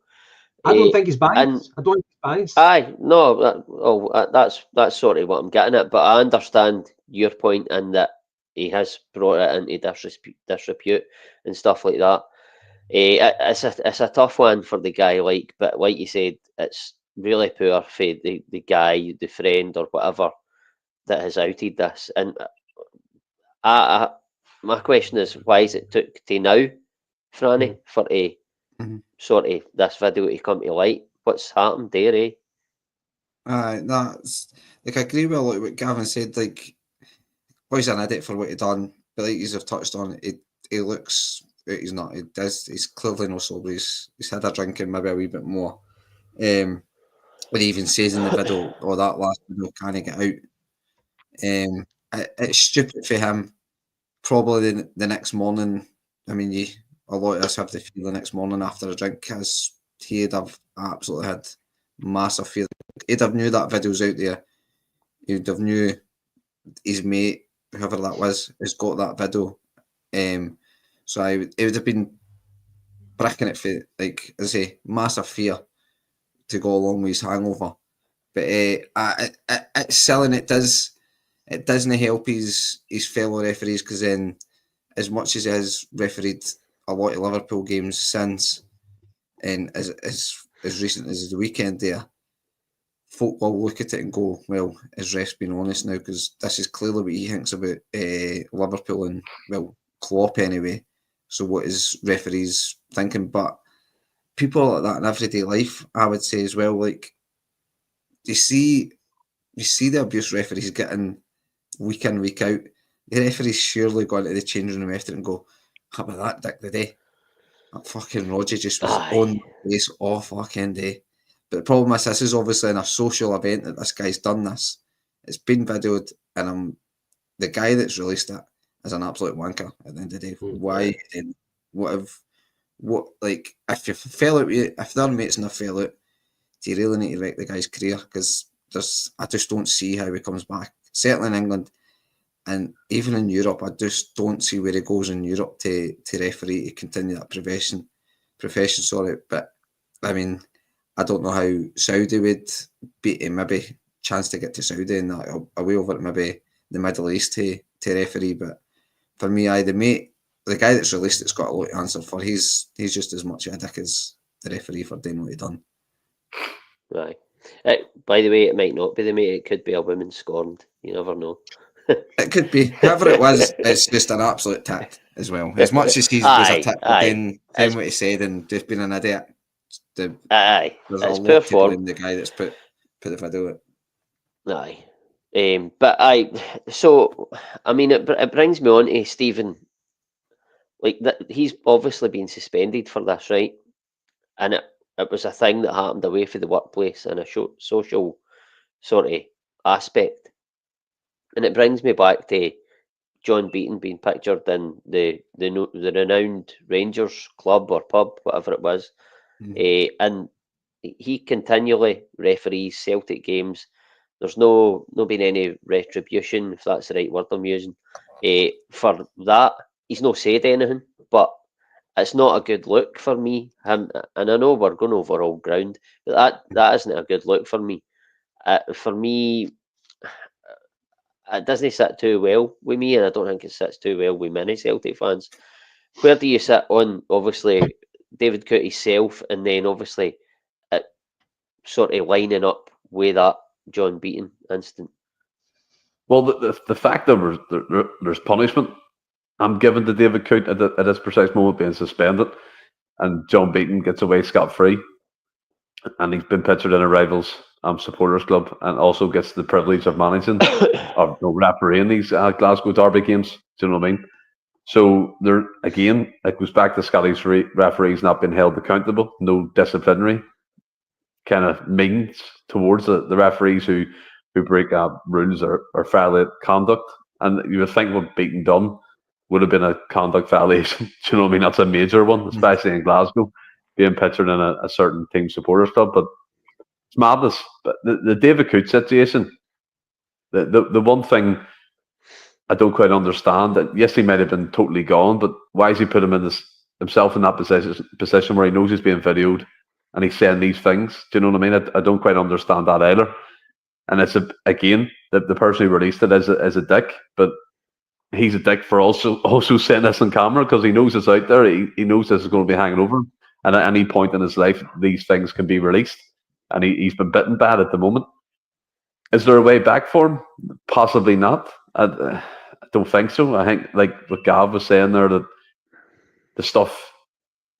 Yeah, James, you're right. But Gav was saying there, the stuff that he said about Scousers and Jurgen Klopp, and in that video today where it looks like he's taken an illegal substance, allegedly, I think it's just all downhill from here for him in terms of the refereeing world.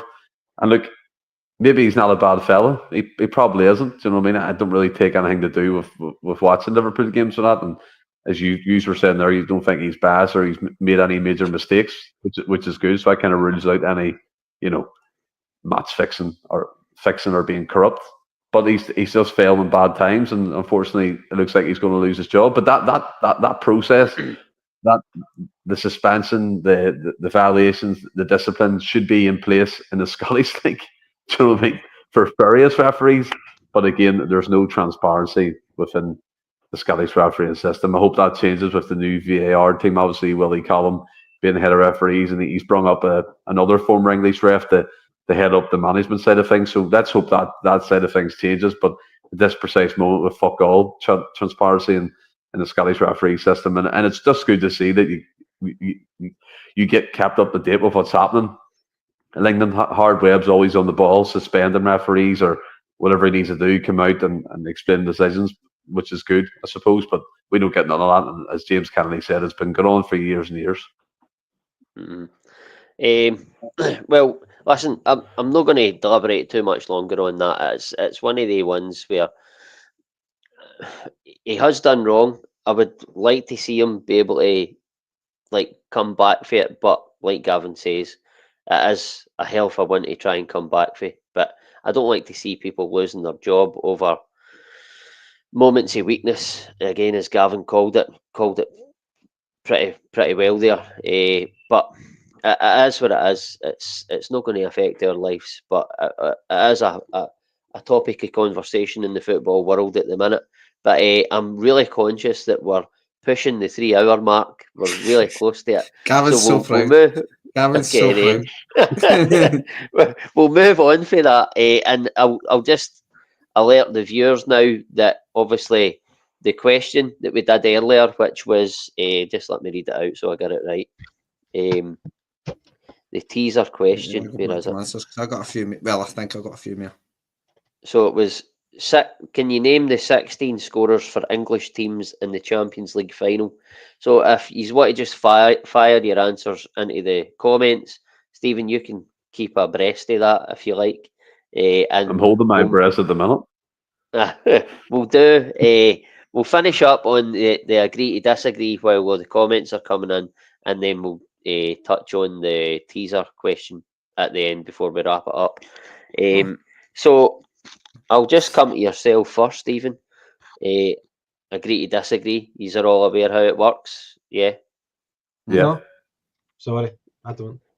You don't, right? So agree to disagree. I'll ask a question, and it's you either agree, you either strongly agree, disagree, or strongly disagree with the statement that I've said. All right. So I'll come to yourself first, Stephen. Mike Tyson versus Jake Paul is not a mismatch, and Jake Paul has a chance.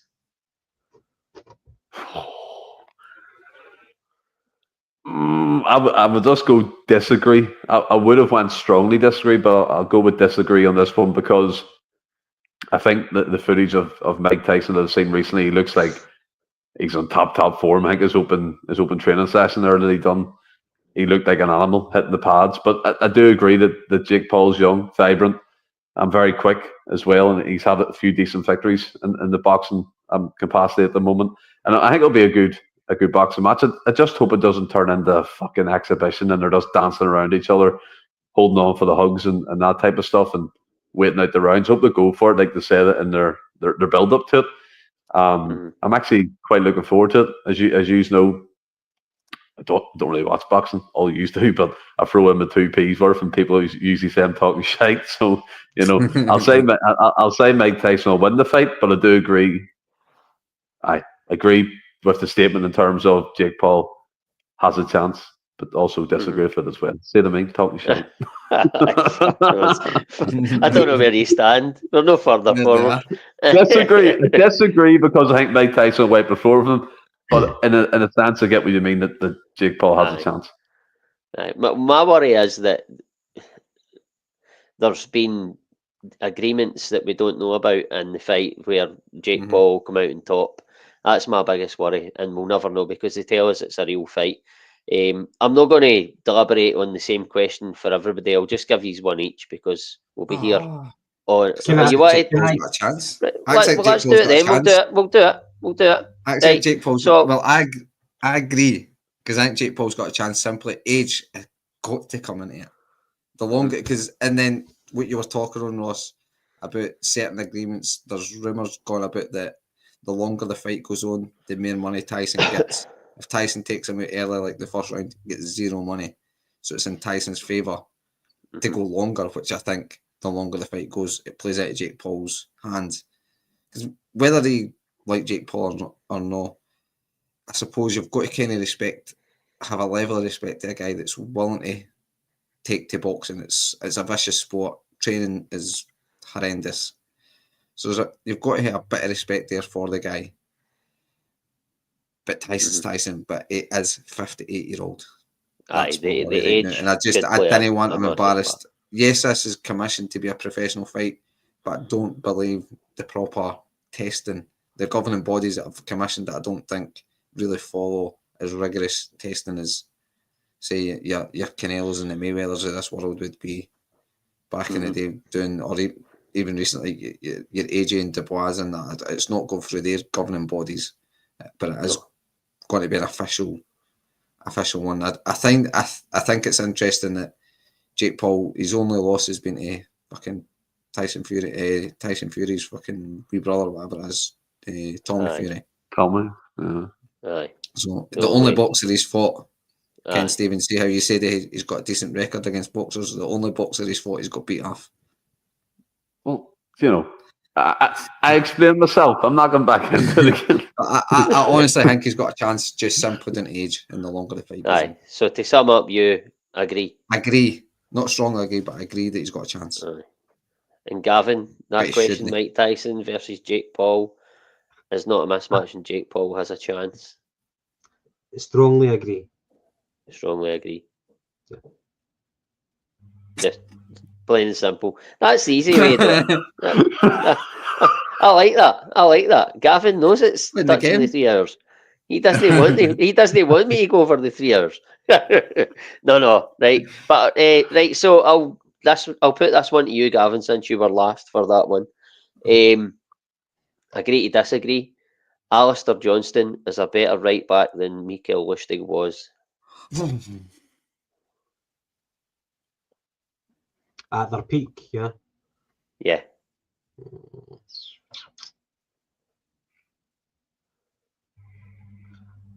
I would maybe go for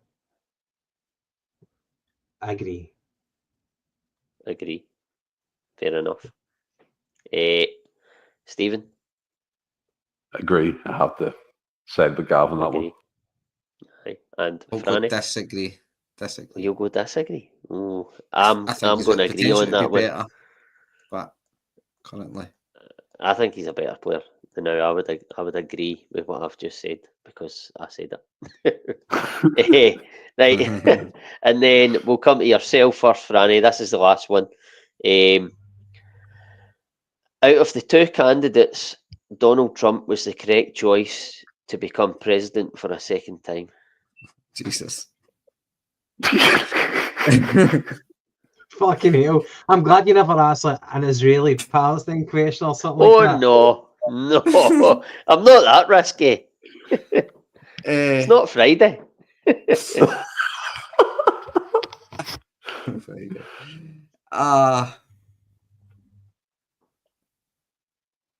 I disagree, but what I would say is he's at least gave the American public a reason to vote for him. Whereas I feel like Kamala she kind of got chucked in at the deep end. Biden was horrendous. She got chucked in at the deep end and essentially went, he's rubbish, he's rubbish, he's rubbish. Whereas Trump was like, well, I'm going to do this, I'm going to do this.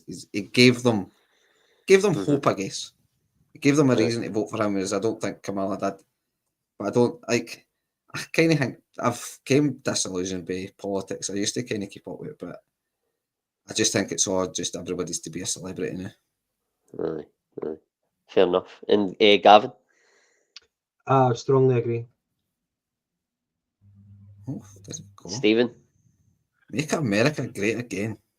I would strongly agree. Although I'm not quite infused by the kind of cabinet that he's choosing at the minute. They're all kind of pro-Israeli, which isn't a good sign for the Palestinian people. But keep an eye on that one.